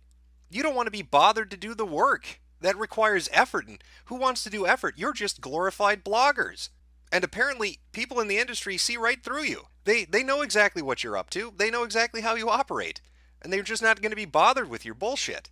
But now it's the customer, now it's the reader, now it's the consumer that's come around to that. Now, when the Zoe Quinn story first broke out, when this entire shitstorm first erupted, we were constantly told it was of no interest. They didn't care that she had been in relationships with people in gaming journalism, and this has been confirmed by Stephen Totilo himself after interviewing Nathan Grayson. This is his own statement, that yes, we did have a relationship, but the timeline doesn't line up. That's something that Eric Kane said in his article, and other people have speculated on and stated, and yet there's evidence that's floating out there that shows that's actually not correct, that they've had conversations about taking trips together, that the Las Vegas trip itself skews the timeline, and that there's more going on to it, but you don't want to investigate that, because that's reporting, and that takes work. Just like I'm sure you guys didn't care about the fine young capitalists getting their shit kicked in by Zoe Quinn, having evidence of this taking place. You don't care about that. Who cares? It's just somebody trying to support women in game development. You don't care about women in game development. You care about putting on a false face to make a profit. You clickbaiting cowards. I mean, my God, right now, at this very moment, there's a plethora of connections and information relating to this entire thing. Here's a tweet to Zoe Quinn back in February. We exploded their site, oh my god us. To which Zoe Quinn responds, oops, we DDoSed something by accident. Now, if you look at the entire conversation, it's them talking about harassing the fine young capitalists, it's them talking about going after the fine young capitalists, and throwing out criticisms that are frankly untrue and have been proven to be untrue. Now, who exactly is that that's making that tweet to Zoe? That's kind of interesting. I wonder, do they have any connection to any of this? Why, that account, that Twitter account, is owned by Maya Kramer. Well, who is Maya Kramer? Well, Maya Kramer would be in PR. More specifically, Maya Kramer happens to have connections. She works for Silver String Media. And guess who happens to be an advisor on Silver String Media? Anita Sarkeesian. Well, what a fucking coincidence. But hey, that's not the only coincidence. You remember that Indie Arcade Award that Zoe got on Depression Quest, and the people that are responsible for selecting the games that get chosen for awards? The people involved with that organization? It wasn't just Robin Arnott, it was also Maya Kramer. Correct, she's involved in that too. You know, speaking of Anita Sarkeesian, what has she been up to? Well, that's an interesting tweet. Video games, misogyny, and terrorism, a guide to assholes at badassdigest.com. Well, let's go take a look at that article. Well, that looks like a wonderful article about good, positive gamer culture. I'm sure it's not spinning a narrative at all. But Badass Digest, why does that sound so familiar? Wait a minute, do I know who's the editor? No, I'm sorry, the badass-in-chief at Badass Digest? Oh, that would be Devin Ferrasi. You know, the guy who doxes women on his Twitter account. Don't worry about it though, Anita. It's not like you're a feminist or anything. And besides, he has excuses. It's just this stupid fucking woman. He doesn't care. He'll put her information out there, doxing women on Twitter, giving them harassment. He's got justifications. Oh, who cares? It's a temporary email account. What's going to happen? It's not like they'd get threatened or harassed. But Devin Ferrazzi, why does that... It still sounds familiar. What else do I know him from? Oh, he was the guy that was making jokes saying that he respects ISIS more than the people who are against Zoe Quinn. Now, wasn't ISIS the terrorist organization that kills real journalists? I'm stunned. Why would Anita Sarkeesian, a feminist, be linking to a website run by a man who doxes women and supports terrorism? That's fucking crazy. That's almost as bad as being an advisor at a PR firm that has relations to a person that destroys game jams dedicated to women. Now, Mr. Ferrazzi here likes to compare people that are interested in Gamergate to ISIS, as in saying that we have a jihad against them, that this is some holy crusade. Well, he would be wrong. It's not a jihad, it's not a crusade, it's not even a revolution. It's a reformation. We are walking up to your front fucking door, and we are nailing our edict on it. Because we have seen what you've been doing to the thing we consider holy. You've been shitting it up with your corruption and your close relationships and your financial ties and spinning narratives that basically desecrates the thing we love. And when I say something like spinning narratives, that's exactly what I mean. See, ever since this Gamergate thing broke and people started calling out all these websites on the shady, underhanded shit they've been engaged in, that's been verified by people at these websites, whether they've excused it or admitted to it, we suddenly got this. A barrage that took place between the 28th and the 29th of article after article after article, one after the other, non-fucking stop, all saying the same thing. The gamer identity is dead. Gamers are horrible people. Gamers are terrible. They're misogynistic. They're sexist. We need to get rid of them. Well, excuse me for being a bit fucking incredulous here, but when I see 10 fucking articles all drop on the same day saying the exact same fucking thing, it almost feels like, I don't know, a PR company might be involved. Like these independent journalistic websites aren't really independent at all. Like maybe they're colluding with one another to put forward a narrative, a message, a talking point, or an agenda that they want to shove down the throat of the consumer. It almost seems like a hissy fit, like tantruming children that are upset that they've been dragged into the fucking daylight where they get exposed. And hell, this video has gotten so long, I've talked about so much of this shit at this point, because there's so many fucking examples of it, that I can't even get back to the Max Temkin thing. Yeah, that's right, apparently Zoe Quinn's ex-boyfriend posted more information in relation to Max Temkin's rape apology that he posted online. Apparently, guess who wrote that for him? Zoe Quinn. And why did she write it for him? Because he was going to financially support her game jam, and she didn't want bad PR, so she wanted to craft a message she thought would appeal to people. Are you fucking kidding me with this shit? Does it ever end? Is there a bottom? Have we reached it yet?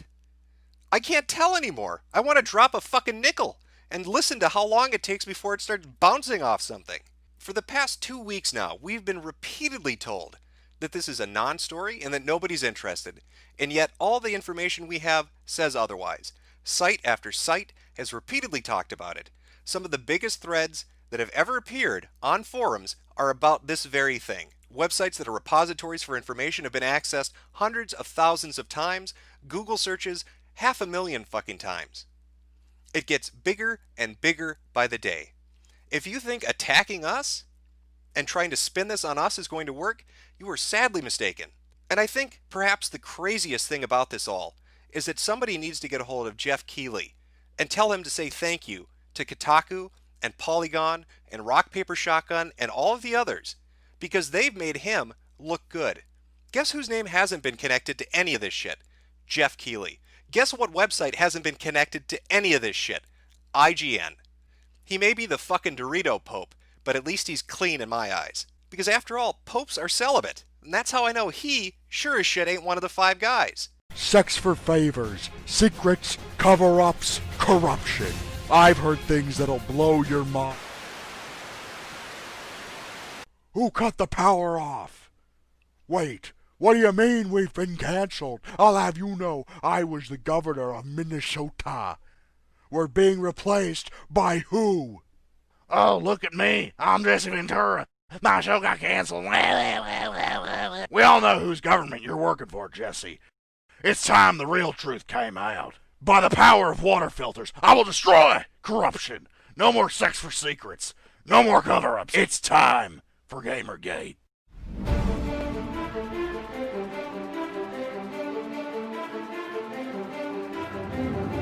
Welcome to Bizarro Land. It's the sort of place where electronics arts employees make reasonable statements, where Bobby Kotick is once again proven to have keen business intuition when it comes to certain individuals and their ability to manage projects and handle money. It's the sort of Twilight Zone-esque reality where site owners who've had positions in the past have seemingly swapped them, a la some digital version of Freaky Friday.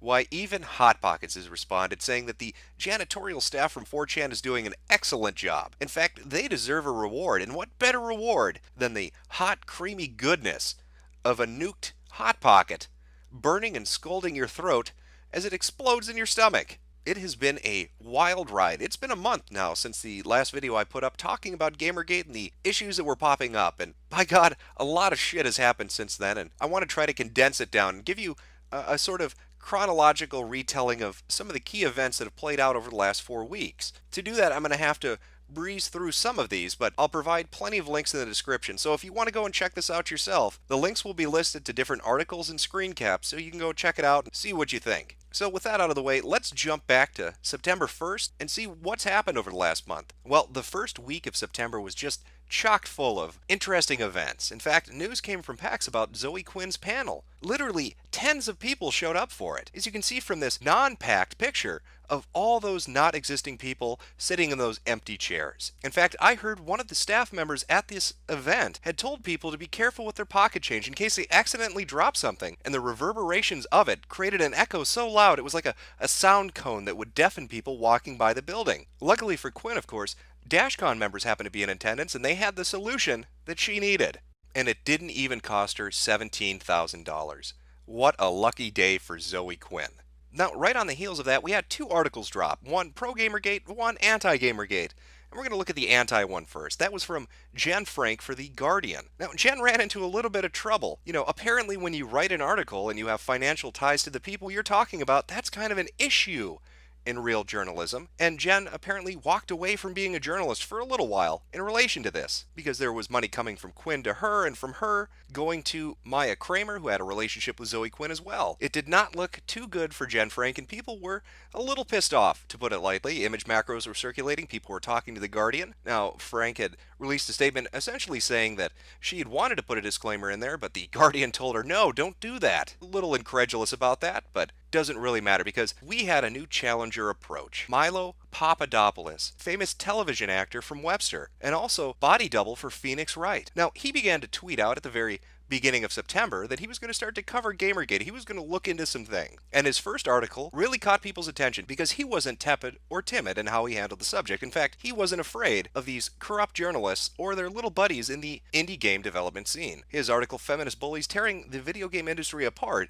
was well received. It got a lot of buzz online because it was the first real article to take the other position, to actually look into it. Now, Milo doesn't have any investment in the gaming industry. He's not a gamer. In fact, he had to learn how to play video games. He did a couple of live streams about them, just to get an idea of what the experience was like and what the gaming demographic was like. In fact, it would seem the very first week of September had a lot to do with news articles being released in news websites. Take the gaming website TechRaptor, for instance. Not only did their site host pull their support from them, sending them to talk about it publicly, saying, hey, you know, we've got an issue to deal with. We're going to have to look for a new server. You can see this in the screen cap. This is the conversation that was taking place about this. But it would seem that after that got resolved, they were shadow banned from Reddit. And on top of it, they had their website attacked in some manner that took them a few days to even be able to address it and fix the issue. Now, as a side note, I'm going to put a link to their website in the description because they were one of the very first websites to really even try to talk about this. They're a smaller website.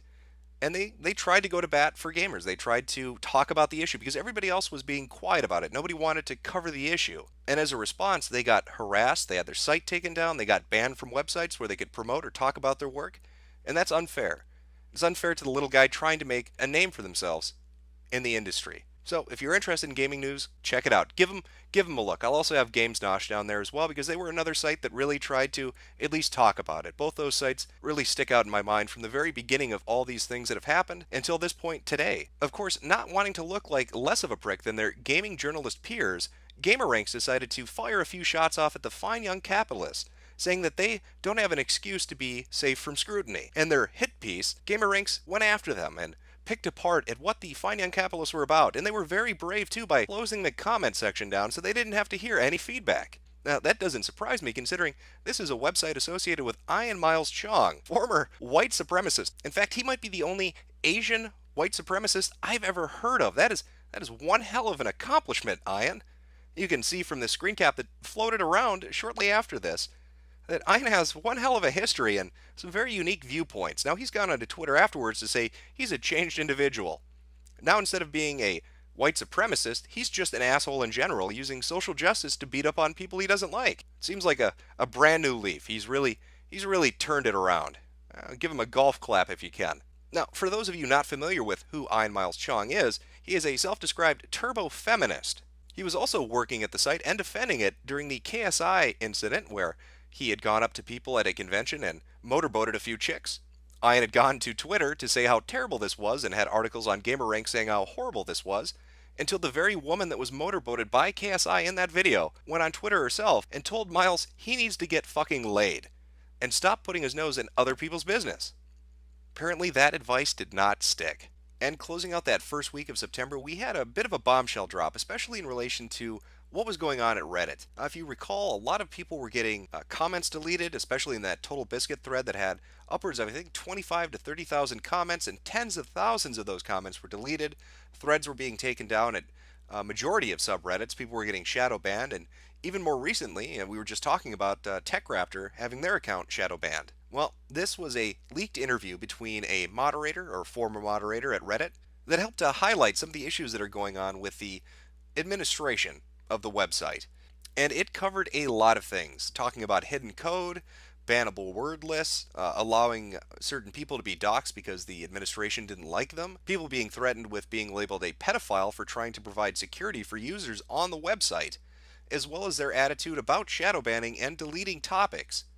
Now, that audio interview is up on SoundCloud. I'll have a link down in the description if you want to go listen to it. It's about 40 or 50 minutes long, but it really gives some insight into what the hell's going on over there. If you've been shadow banned, if you've felt some weird things are going on behind the scenes, it really helps to explain exactly why you're not crazy and probably what you're thinking is happening is actually happening. Now, not to be outdone by week 1, week 2 was right out of the gates. It started off with its own bang. That was a Lord Cat stream on Twitch TV in which he was talking to some people about an upcoming video that was going to be released. That video, Indie Feasible, was put up by Camera Lady and Short Fat Otaku. That was the channel on YouTube that it appeared on. In the video, there were quite a few allegations about Indiecade and the Independent Games Festival and talking about the relationships these people had, and information that had come to light after the Polytron hack that took place about 2 or 3 weeks prior. Now, the video was taken down, and there's been some debate as to the exact reason why. There seems to be some sort of legal issue about the information that's in the video itself. I don't really know. I haven't had a chance to talk to either of the individuals that put the video up. I know they've made some statements, and I know that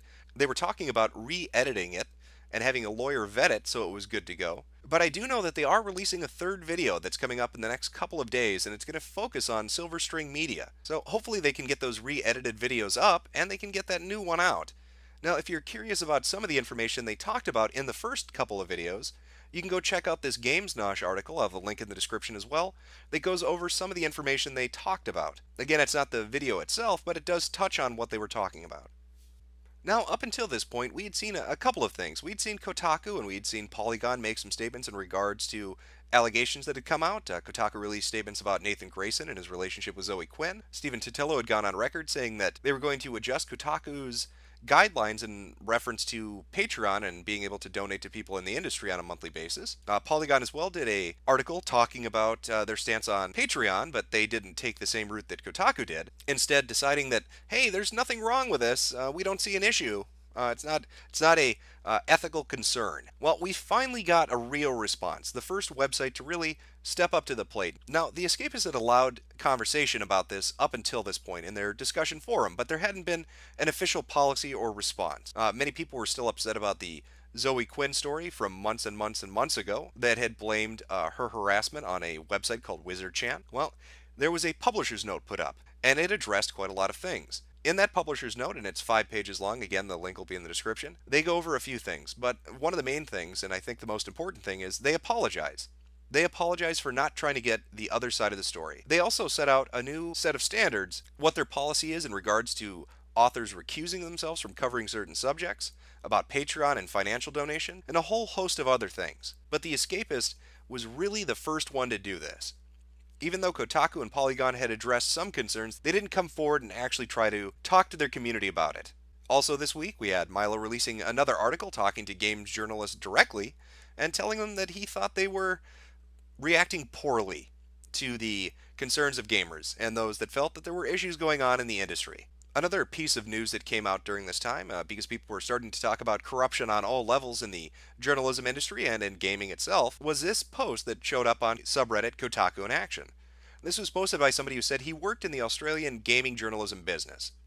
Now, he had a lot of things to say, but one of the more interesting things that he had put up was that there had been a hack of forums, that 40,000 accounts had been put in danger, and that EA had not responded and the gaming press had not responded because they had relationships with each other. Well, 2 days later, Cinema Blend put up an article, and in fact, EA admits 40,000 users were hacked after a whistleblower steps forward. Let that sink in for a moment.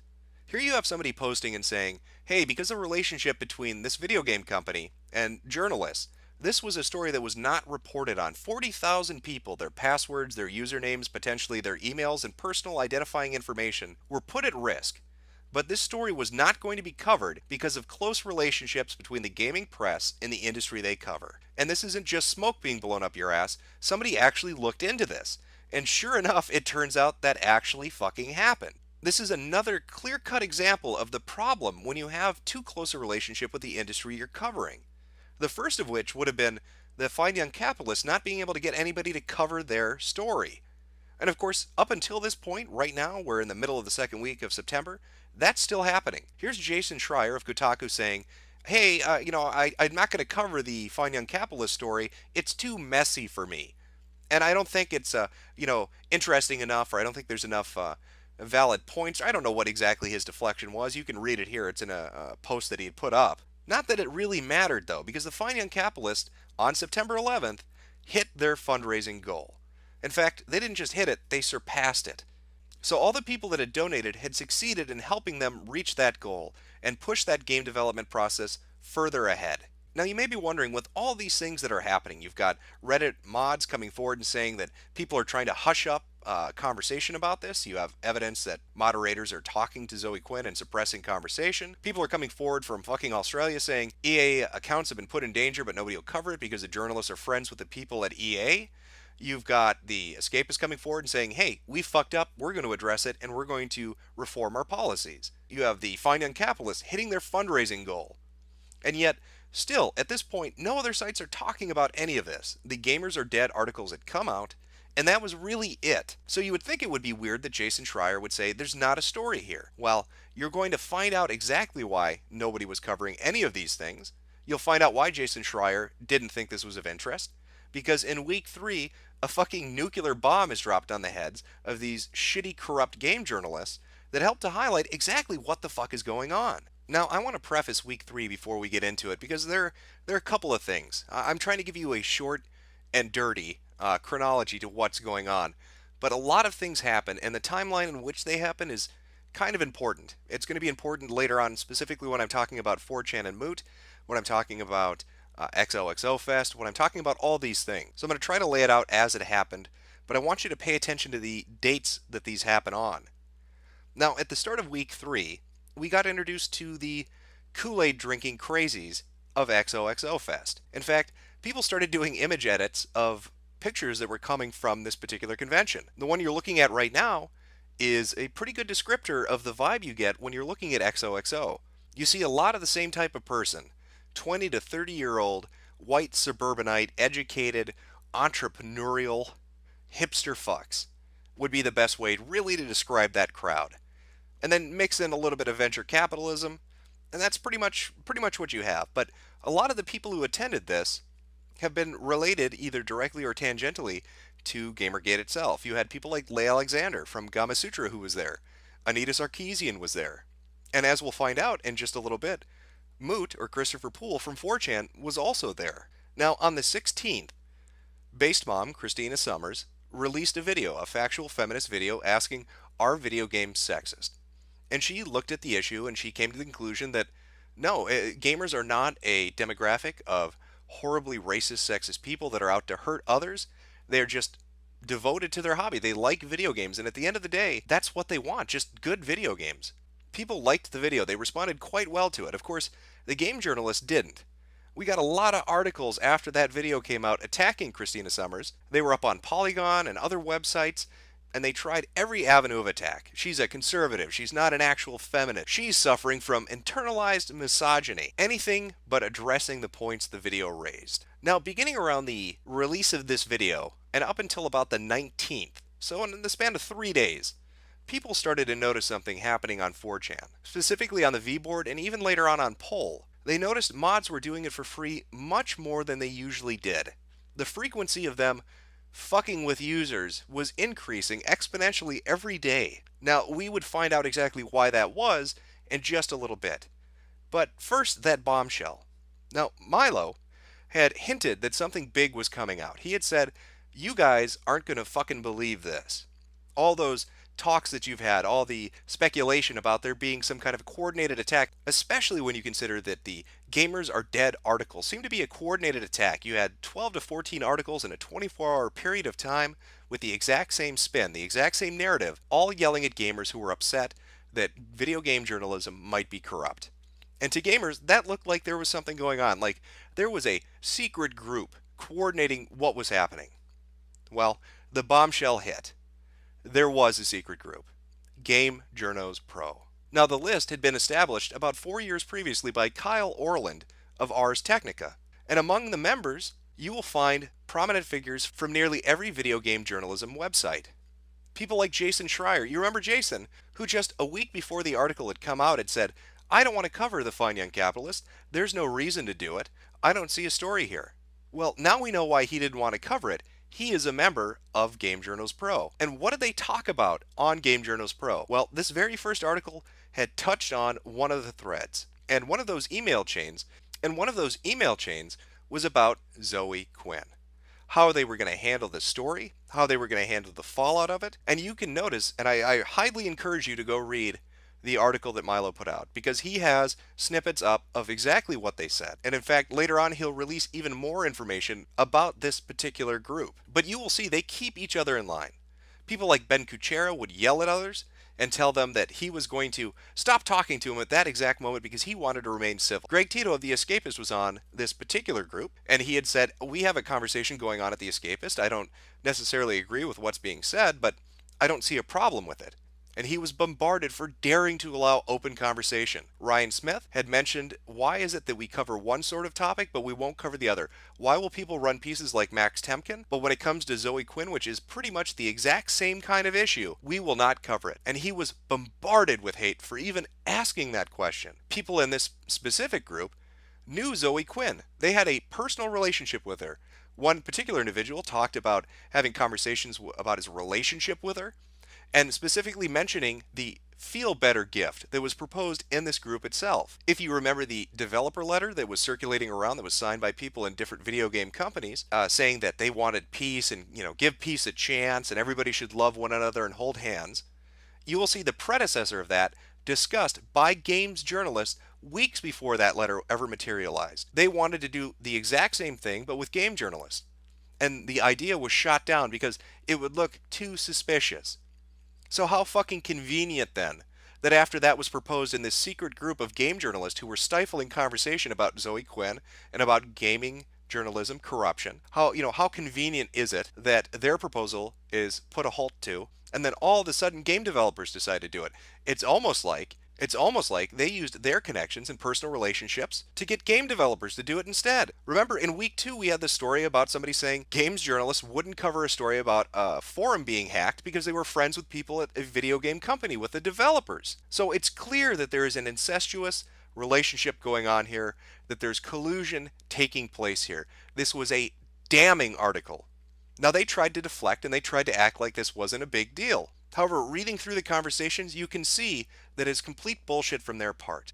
Now, going back to our timeline, as I said, the week started and we had all these weird pictures coming out of XOXO Fest. And then we had Summers release her factual feminist video. And then came the bombshell, as I said, Milo released the Game Journals Pro article, his first article about it. Well, during those couple of days, people had noticed the heavy moderation taking place on 4chan, and they wanted a direct answer. They tried asking mods, and mods had told them to go fuck themselves. Well, finally, Moot steps in. And of course, he comes to save the day, right? This is Moodles. This is Christopher Poole. This is Mr. Free Speech. Well, you would be dead wrong. He posts this. Gamergate discussions will no longer be allowed. And pretty much go fuck yourself. If you read that last line, I know the screen cap might be a little blurry, I apologize for it, but he essentially takes a parting jab at people interested in Gamergate and tries to tell them to fuck off and that they're no different really than Guy Fawkes mask wearing idiots. That is a level of respect he has for Gamergate, and the fact he's using Anonymous as an insult means he doesn't give a shit about them either. Now, I'm not going to go too much into depth right now. Like I said, I just want to give you a basic timeline. But be aware, at this convention Moot was at, along with people like Leigh Alexander and Anita Sarkeesian, were venture capitalists. Venture capitalists who he had previous relationships with, who funded projects he worked on. And we would also come to find out, and again, this will be covered more in depth later on, that he had relationships with people working directly at Gawker. Gawker is the parent company of Kotaku. Now, it's around this exact same time that the Greg Lisby interview is starting to circulate a little bit more. Now, this was somebody who was interviewed. He wasn't specifically briefed on every aspect of Gamergate. He was just asked certain questions in regards to journalism ethics. He is somebody who taught law and journalism ethics, so he would be somebody you would want to talk to about. Now, the raw, unedited interview is up on YouTube. Again, the link will be in the description. You can go watch it yourself. But some of the key points he touches on, and what I find to be really damning when you look at the game journalist, is he's asked, what about people being financially connected to the industry they cover? Absolutely not, he says. That is an ethical problem. What about people having romantic relationships or landlord and tenant relationships with people in an industry they cover? Absolutely not. That is an ethical problem. He even goes so far as to state that though you may develop friendships or you may have a cordial relationship with people in an industry that you cover, it is an extremely tenuous line that you're walking, and that a good journalist should always be hyper vigilant in regards to something like that. And as this Game Journos Pro article that Milo had put out shows, games journalists are anything but vigilant. They are lazy, ego-centered assholes.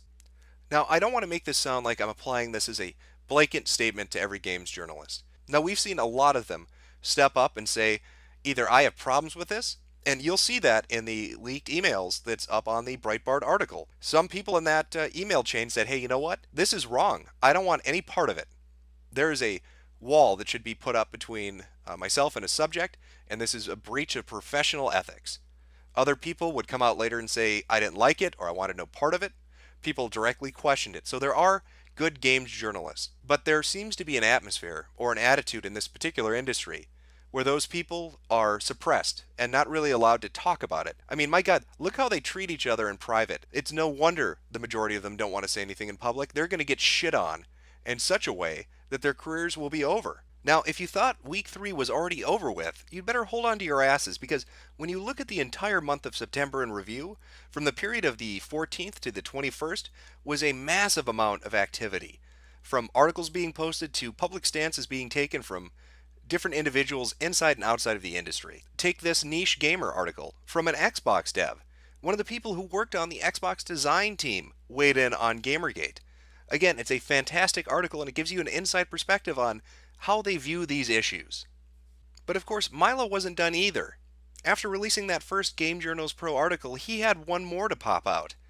And this one has to be read to be believed. The emails that prove video games journalism must be reformed, and even looking at that title quote, who here hasn't slept with a PR person or game developer, am I right, helps to highlight one of the issues with games journalism. It is a two-faced nature of them telling their audience that they're misogynist and racist and sexist and horrible, yet behind closed doors they will make jokes about sex and jokes about unethical behavior, and there's no consequence to it whatsoever. It's fine for them to do it, but not okay for us to do it. They're going to chide us and profiteer off telling the core audience that they're flawed and that there's something wrong with them. And that little voice most people have in the back of their head telling them not to be insufferable pricks 24 hours a day seems to be missing from a lot of these people. Just take a look at the deluge of articles I had mentioned against Summers for her video. Now, one interesting thing about the social justice warrior mentality found in a lot of these gaming journalists who are at the core of the problem we're dealing with is they can dish it, but they can't take it. This quote is from the Polygon article about Summers' video. Summers is also fond of insults. She tweeted that I am a mansplainer and invited me to address what she describes as her ideas. Others added that because I question the views of one woman, I must be a misogynist. One person compared me to Napoleon, the pig, not the emperor. I am not the first person to face the wrath of video game sexism deniers. Well, I think the person who wrote this article needs to listen and believe, you mansplaining misogynist. It is yet just another example of how they can fling shit, but they cannot handle it being flung back at them. If you read the email chains that they have between themselves, you'll see how they laud the idea of closing down and heavily regulating comments. They cannot stand when people give them criticism. They cannot stand having to answer for their actions or their statements. It's also by this point in September that we start to see that the people who have been writing and mass emailing advertisers are finally having an effect. Now, there were few that already had come out and said, we're going to pull advertising from these different game journalism sites, or we're not going to associate with them because it's bad PR. But then we see something like this from Rock Paper Shotgun, essentially begging for money. Rock Paper Shotgun is now running the equivalent of a Patreon account asking you to directly pay them money for merely existing and writing terrible articles. And yet, still there's even more in this third week. The admin of Funny Junk takes a moment to shit on Moot's head and laugh at the fact that he can't handle people talking about something that personally might offend him. In fact, the admin of Funny Junk invites people to come and mock him. And this is just a reminder that Funny Junk is one of the only places that has allowed free discussion about this, up there with The Escapist and a few other image boards and websites. But Funny Junk has had that position from the very beginning. You can talk about whatever you want, put up the content you want to, and we're not going to interfere in any way. Now, most people have probably noticed by this point that NeoGAF had refused to really allow any discussion about this. People had been banned from the forums. Conversations had been shut down repeatedly. Well, it starts to come out that maybe NeoGAF had a reason for that. This article that was put up on the Ralph Retort talks about NeoGAF and the site owner allegedly illegally selling content to Kotaku for a profit. Now, they had done this action, and then if you look back at the timeline of these events, had changed their terms of service agreement to allow them to do it. But the fact of the matter is, this article points out a timeline in which they had sold the information and then altered the terms of service to make it allowable. Well, bravo, NeoGAF. And of course, who could forget about Dina? God bless Mighty Number 9. You know, banning people that are financial backers to a project because they're talking about something unrelated to that project at different locations on the internet. And then saying, I don't like what you're saying, so I'm going to block you from the forums and from the official Concept Twitter account. This is extra ridiculous when you take into account the fact that one of the backer rewards for donating to the project was forum access. So by banning people from the forums, you are rescinding their reward. Now, people began to ask for refunds. They wanted to do chargebacks, and they were told they couldn't. Well, that's a great job from a really good PR manager. Obviously, she got the job because she was the most qualified, not because she knew people at the company or was dating somebody who worked there. That would be insane. And if you're interested in reading more about how the Mighty Number 9 shitfest is now continuing into Gamergate, feel free to read the Ralph Retort because they have an article up about that as well. And this all, of course, brings us up to the current week, week 4, or the very end of it. And this week has been slow compared to the third week, but then again, with the amount of activity that happened from the 14th to the 21st, it's understandable, especially when you look at it all put together. A lot of things have happened. Well, what happened this last week? Quite a few things, actually. You had the Investigator come on to the Amazing Atheist channel to do a video about Gamergate. In fact, a lot of prominent atheists have spoken about this, and it's understandable because I think at the core of it, they see a similar thing happening right now. Now, I was able to do a live stream about 2 or 3 days ago with King of Pole, and he had somebody on named Koss, and Koss had mentioned something that we had joked about all the way back around the time of PAX, and that was the idea that they were going to introduce the term Gamer Plus. Now, atheists know what that means. They dealt with it with Atheism Plus when social justice warriors come into a community and shit it up. Well, Koss actually said that he personally views the use of the term player as a more apt title. So essentially, instead of Gamer Plus, it would be player. So perhaps those rumors back during PAX about Gamers Plus being introduced weren't so far off if the other side is already looking at trying to change and find a new term. Well, it wasn't just the Amazing Atheists. You've had people like Thunderfoot make quite a few videos. In fact, he suffered because of it. He put up videos criticizing Anita Sarkeesian onto his Twitter account. And because he dared to do that, his Twitter was put on a blockbot list, and it was taken off of Twitter itself. He had his account shut down. Now you can look through his posting history. People have screen caps of the last handful of posts that he put up, and nothing about them violates the terms of service. He was bullied off for daring to speak out, for daring to have another opinion. So you have people like the Amazing Atheist and Thunderfoot stepping in and talking about this. You have people like Justicar stepping in and talking about this. And these aren't necessarily positions of people who are gamers themselves, just bystanders who recognize something that's happening to the gaming community that they already went through. You have other signs that gamers are sick of game journalism and they're sick of SJWs in their hobby. One good example of this would be the Steam curator list. If you go to take a look, who's the top curator? It's not Kotaku, it's not Polygon, it's not Rock Paper Shotgun or PC Gamer or any of them.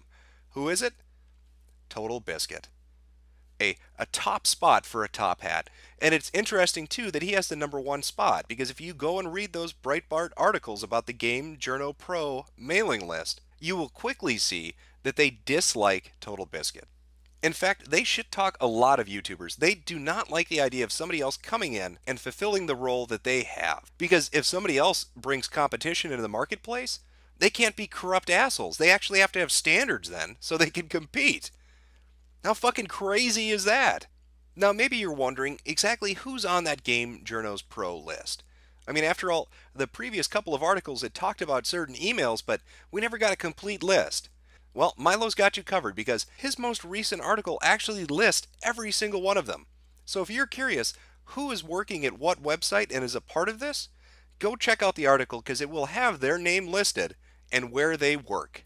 Now, some of you may be familiar with the Sarkeesian Effect documentary. That is still up on Patreon. Right now it's sitting at $6,600 a month. That is $6,600 of people's money that they're willing to put forward towards this project because they want to hear a different viewpoint.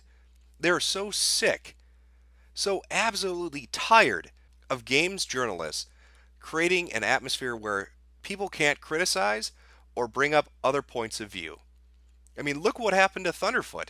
He tried to use a social media service to air his opinions, and he was cut off at the fucking knees for it. So it's not a surprise that people would go and try to fund their own documentary to bring up an opposing viewpoint, because God knows where else are they going to go at this point. But every day this goes on, every single day it continues. It builds momentum, even during the slow days, even during the slow weeks. Hell, just take a look at the hashtags for Gamergate or Not Your Shield. This week, Gamergate surpassed 1 million tweets, and Not Your Shield is well over 100,000.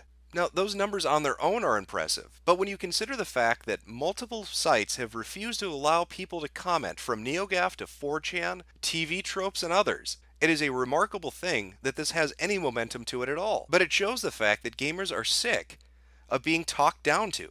They are sick of corrupt people trying to act as if they don't have to have ethical standards. They are sick of people acting like the indie scene and games in general don't have issues to them. These past 4 weeks have highlighted that, and it has been one thing after another, momentum building upon momentum, bombshell after bombshell after bombshell. And when you sit back and you really take in the full picture, it is quite fucking remarkable. And the response by the gaming media was to turn on all of you guys and tell you how awful you were. And these cultural critics started to attack the gamers. For 2 months now, Anita Sarkeesian's name has been splashed across the headlines as a central figure in what's been described as a war on women in the video game industry, something the media has come to refer to as Gamergate. Sarkeesian and other women who work and write about the industry say they've been threatened, intimidated, and terrified by a seemingly endless wave of anonymous threats from what they suspect are extremist members of a male-dominated gamer community. How do you feel about video games?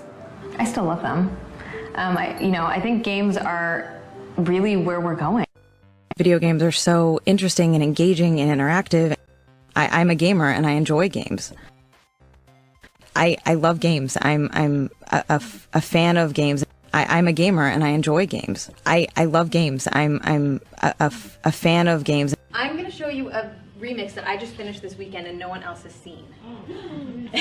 One person has seen it. It's a soundtrack of one song, except I'm doing video games. So it's not exactly a fandom. I'm not a fan of video games. I actually had to learn a lot about video games in the process of making this.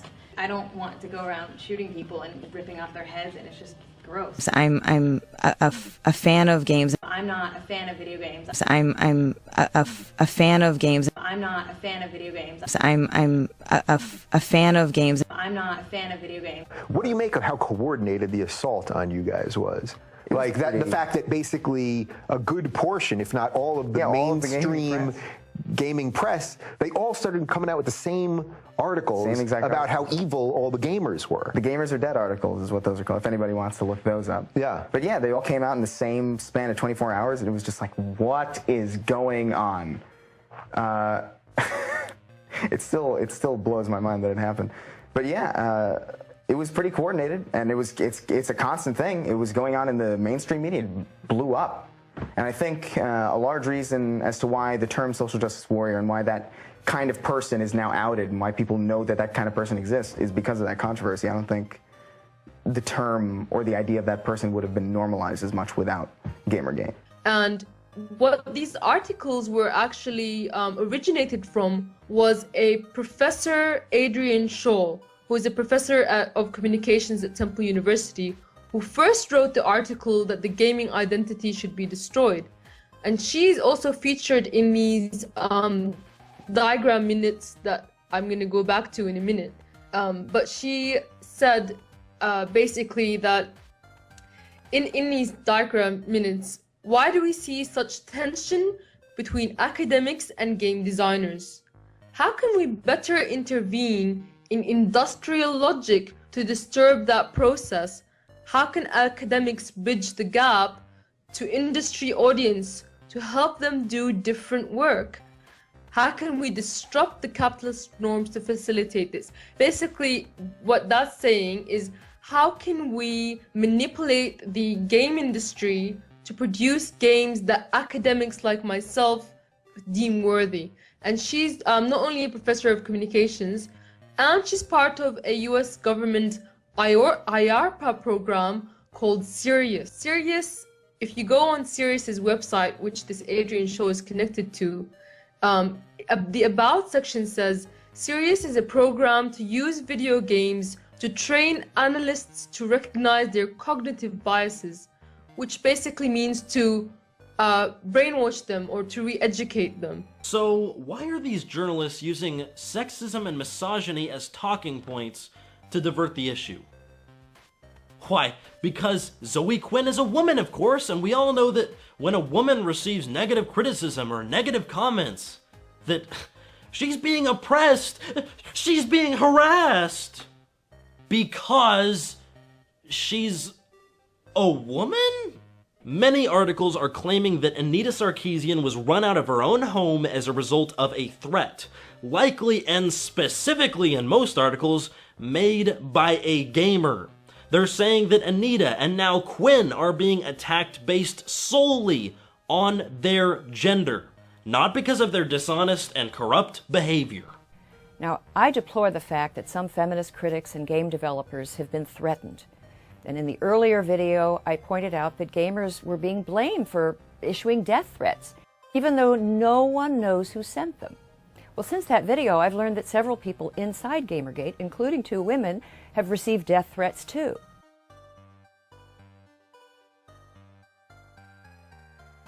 But these players also have a home base from which they plan their raids and coordinate their attacks. These are largely anonymous and unmoderated internet unmoderated internet forums and message boards like certain parts of Reddit and certain parts of 4chan.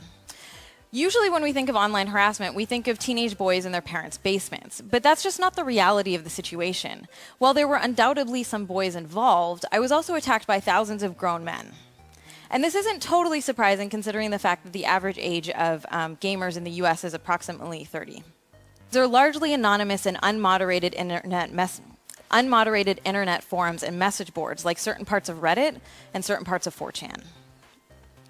These are spaces with no real mechanisms for accountability. After college, I was in a lot of student loan debt. You know, I came from a family that doesn't have any money whatsoever, and I had to just pay it back. So the smartest move for me was to go into finance. I hit the ground running in New York City, worked at a private equity firm for 4 years, left that firm and wanted to do my own anti-bullying startup thing.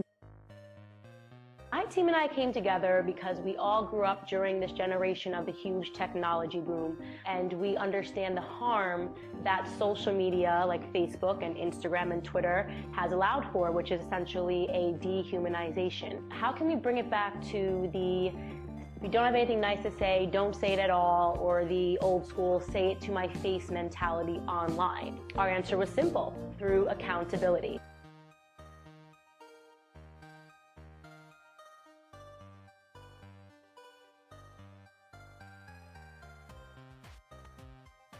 So I don't know if many people that watch this show are familiar with the Gamergate scandal. I certainly wasn't. That whole scandal is built on a girl named Zoe Quinn who says that she was attacked by anonymous white men on the internet. And people were saying that that wasn't true, and she said that it was.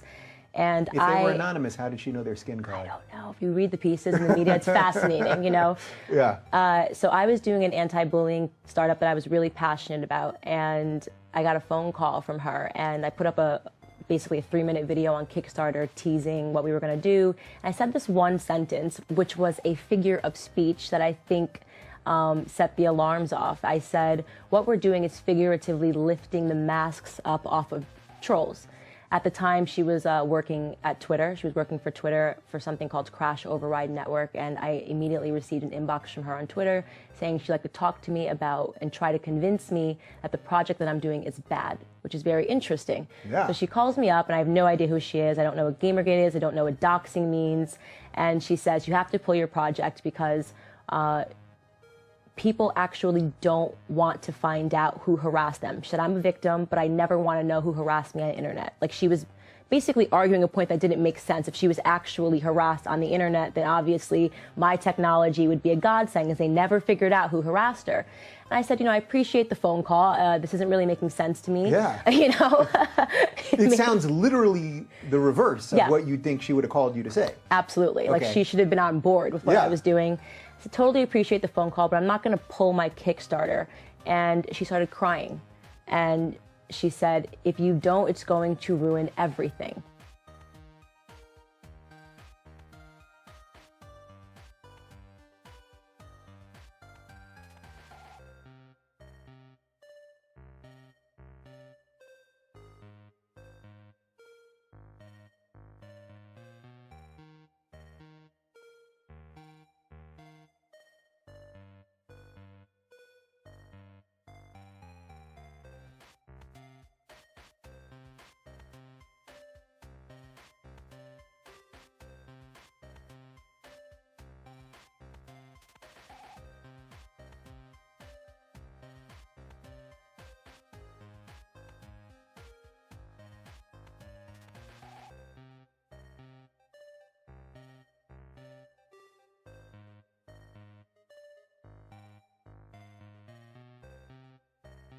It's so interesting that she used the word everything. You're going to ruin everything. That's a really fascinating little play. Terrifying. And you know how sometimes one word can actually change everything? Yep. Can change everything. Yeah.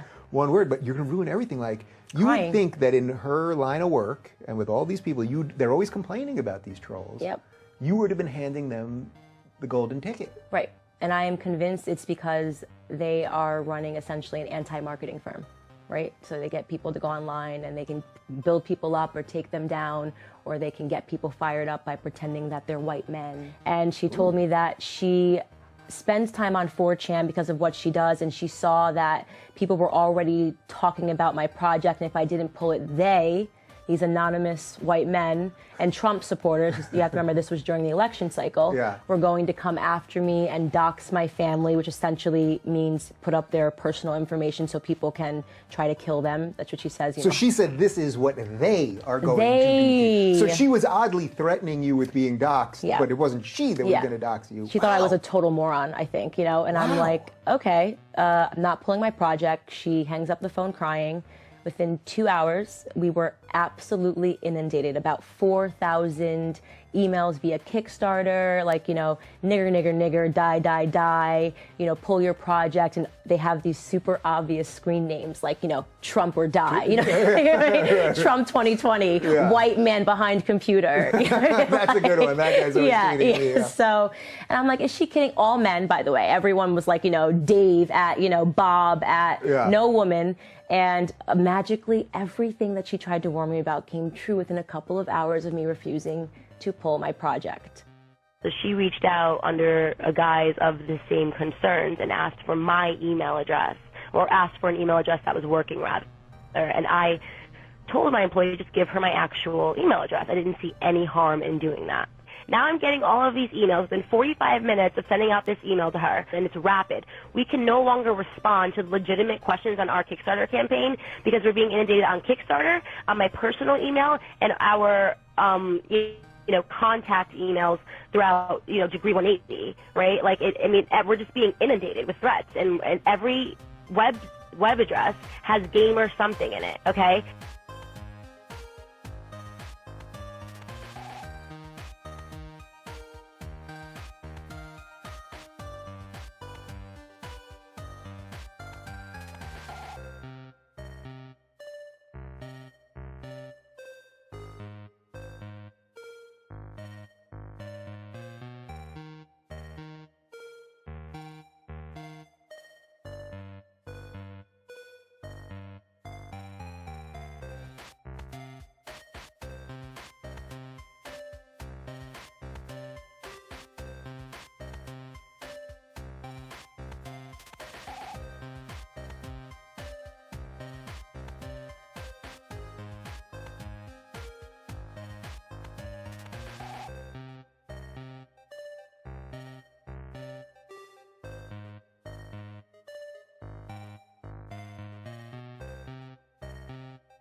So I tweet very quickly, again, not really knowing the bread and butter of the Gamergate scandal. I said, all I can say is that 100% after speaking with Zoe Quinn, this girl was never harassed. She's doing the harassing.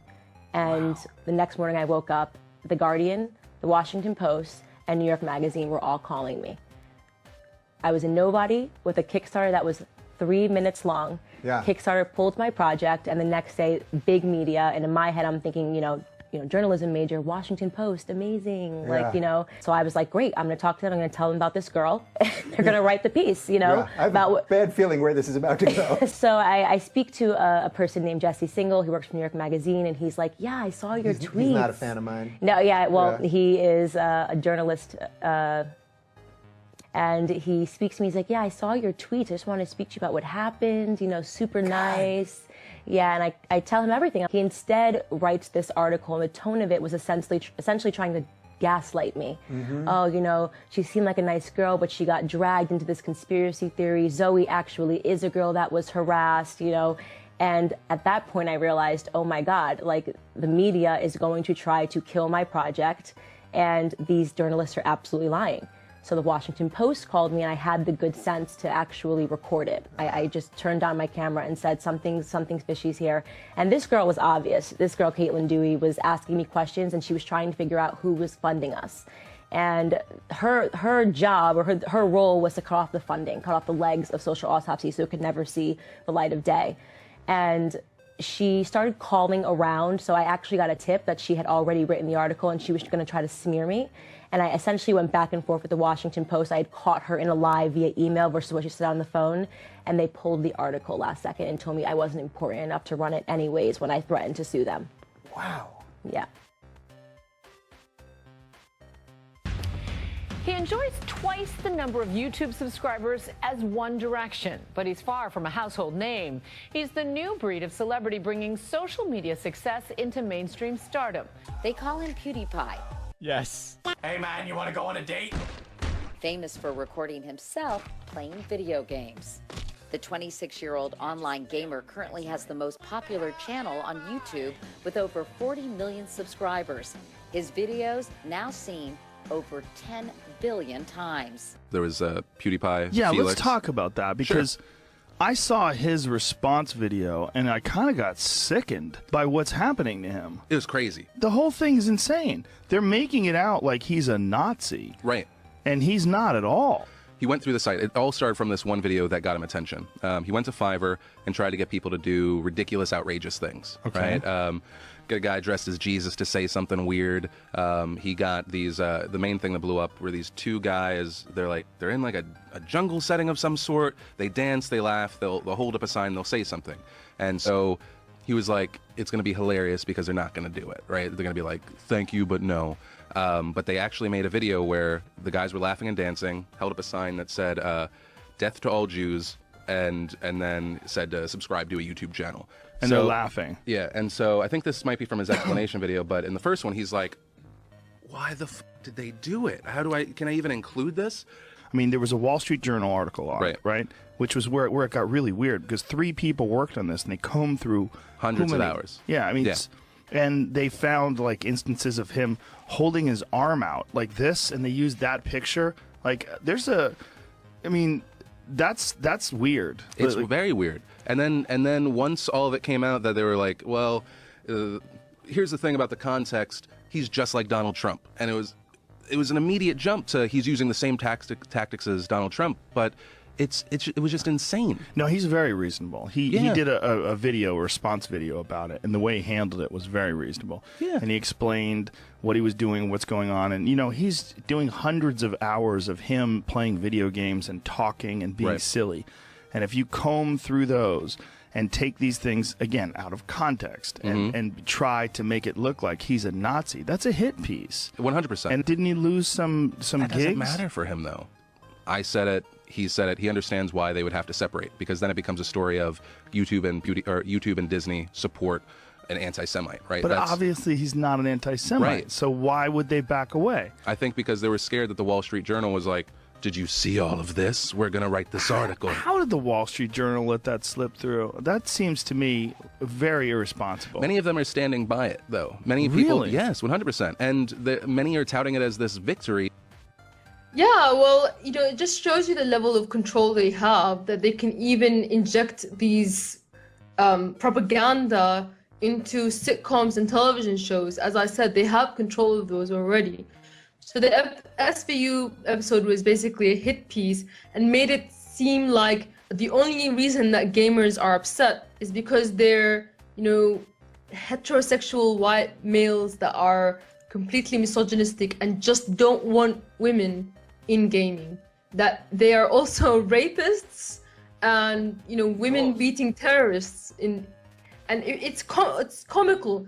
Even the people who are against Gamergate thought it was an embarrassing episode. Like overgrown boys, like staring at a screen, pressing buttons. Isn't there a basketball game on or something? Go home, gamer girl. Go home, gamer girl. What happened? These guys, they just can't stand women in gaming. But Sarah told me that the guys who did this don't like women in gaming. Well, in their world, developers like God, and some guys aren't ready to give a girl that power. Women in gaming. What did I expect? That slut Reyna deserves all the pain that's coming to her. Her game is derivative, mind-numbing garbage. She's a whore. There's a lot of haters out there that think she slept her way into the business. I know. I read on Kotaku that it's better than Civ 5 with the Brave New World expansion pack. What did they do to you? They leveled up.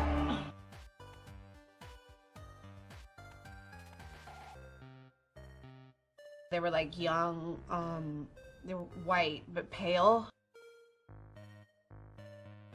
Like kind of skinny. That's 80% of the crowd. And you know, I'd like to also touch on the fact that, as you said, the bias in the media is just so blatant that when so many people wrote to the Australian ABC against their article about Gamergate, the ABC was forced to reply. And what they wrote in their reply was that they chose to cover only the harassment angle and not detail anything about the corruption in the media industry. They openly admitted it.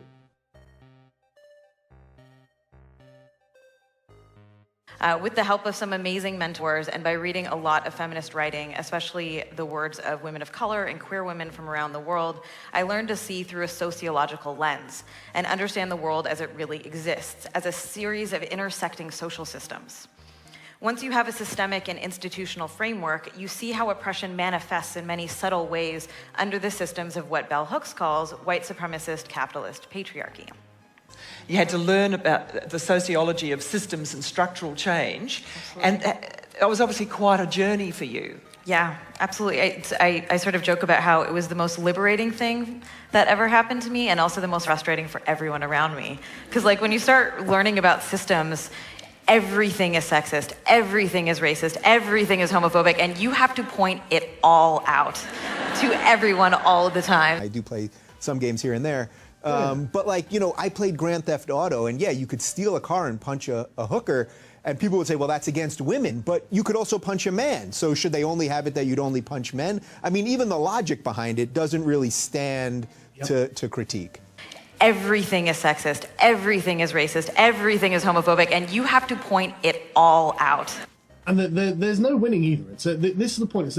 It's all what's called a Kafka trap. It's either you are this thing or you're this thing, you don't even realize it. You know, and there's no falsifiability to any of their hypotheses. But the main problem, I mean, if you think about it like with Grand Theft Auto, so like, what are the options? Not include women in the game. No way. They'd freak out if you couldn't put women in the game. Right. Or you can have the women not being able to be treated like men. Again, they'd be freaking out. That's not equal at all. So, what are you going to have? Are you going to have women so that they just can't be damaged? Or, you know, they will not allow you to treat women like men. You know, you can't beat up women, but you can beat up men. And so you're in this position where you've got no win. You know, there's no good answer. And that's how they want it. Everything is sexist, everything is racist, everything is homophobic, and you have to point it all out to everyone all the time. There is such a strong gender imbalance still in the sciences. Poverty is sexist. Sexist toys. Some call this man-spreading. It turns out it's the air conditioning that's sexist. Don't say hello. I don't play that sexual harassment. Let me get your address. Don't say hi to strange women you don't know. Women more prone to animal attacks? Are some animals sexist? What do you say to women say that you staying in the race is sexist because it's getting in the way of what could be the first female president? Is that a serious question? Yes, it is a serious.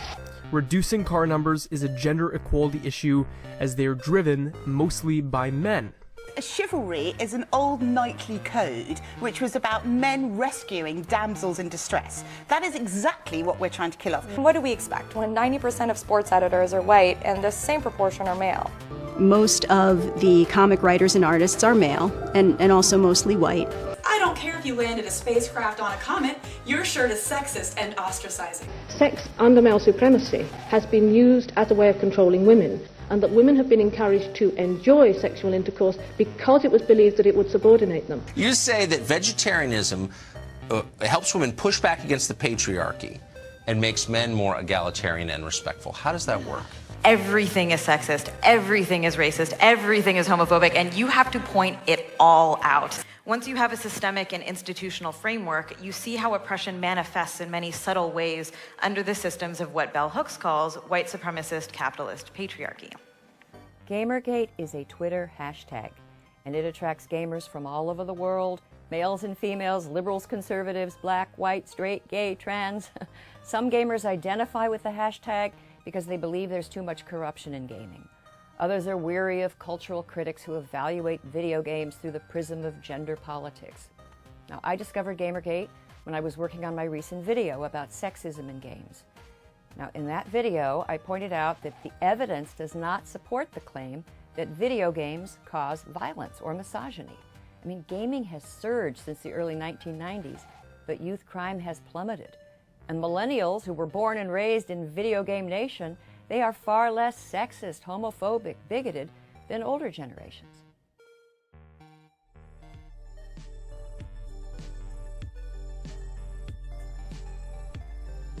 Gamergate, because the correct response to being accused of corruption is strawmanning your opponent and insulting them.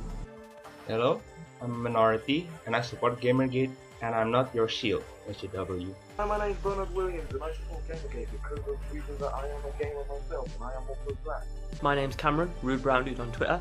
I just want to say that I'm against corruption in game journalism, I'm against harassment, I'm for equality, I'm for Gamergate, and I'm not your shield. And as a black gamer and the person who started Not Your Shield, I don't want my identity to be used as some kind of marketing push or some kind of instant get out of jail free card for SJWs to use against me. So, my name is Nino, and I am not your shield.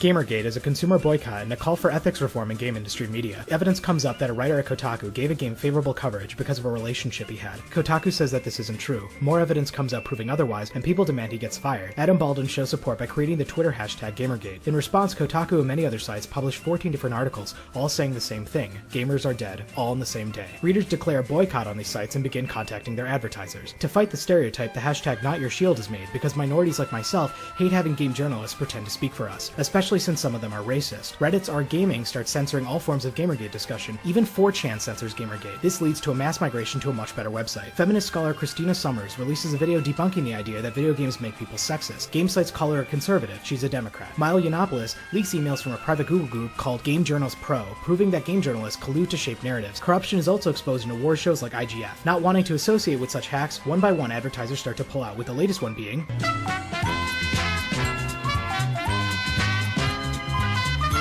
Oh, and one last thing. If you hear anyone say Gamergate is about harassment or misogyny, laugh in their stupid face and remind them that we donated more than $70,000 to help women make video games, and no game site would talk about it.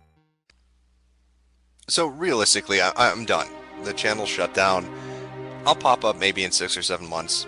None of you are going to remember what I sound like. You're probably not going to find the channel. That's just how I'd prefer it. I didn't like a large audience. And to be frank with you, the whole Gamergate thing is depressing. It was the opportunity to finally kick the teeth in of social justice warriors and Tumblrettes and draw a fucking line in the sand and push back against all these hypersensitive cunts. And for a while it was working really, really well. All you had to do was attack.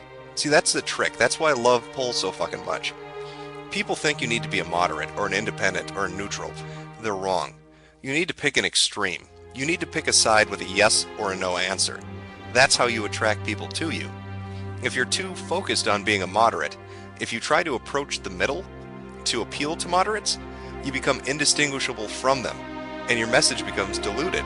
And as time went on, that's what happened to Gamergate. And it's too fucking painful to watch happen anymore.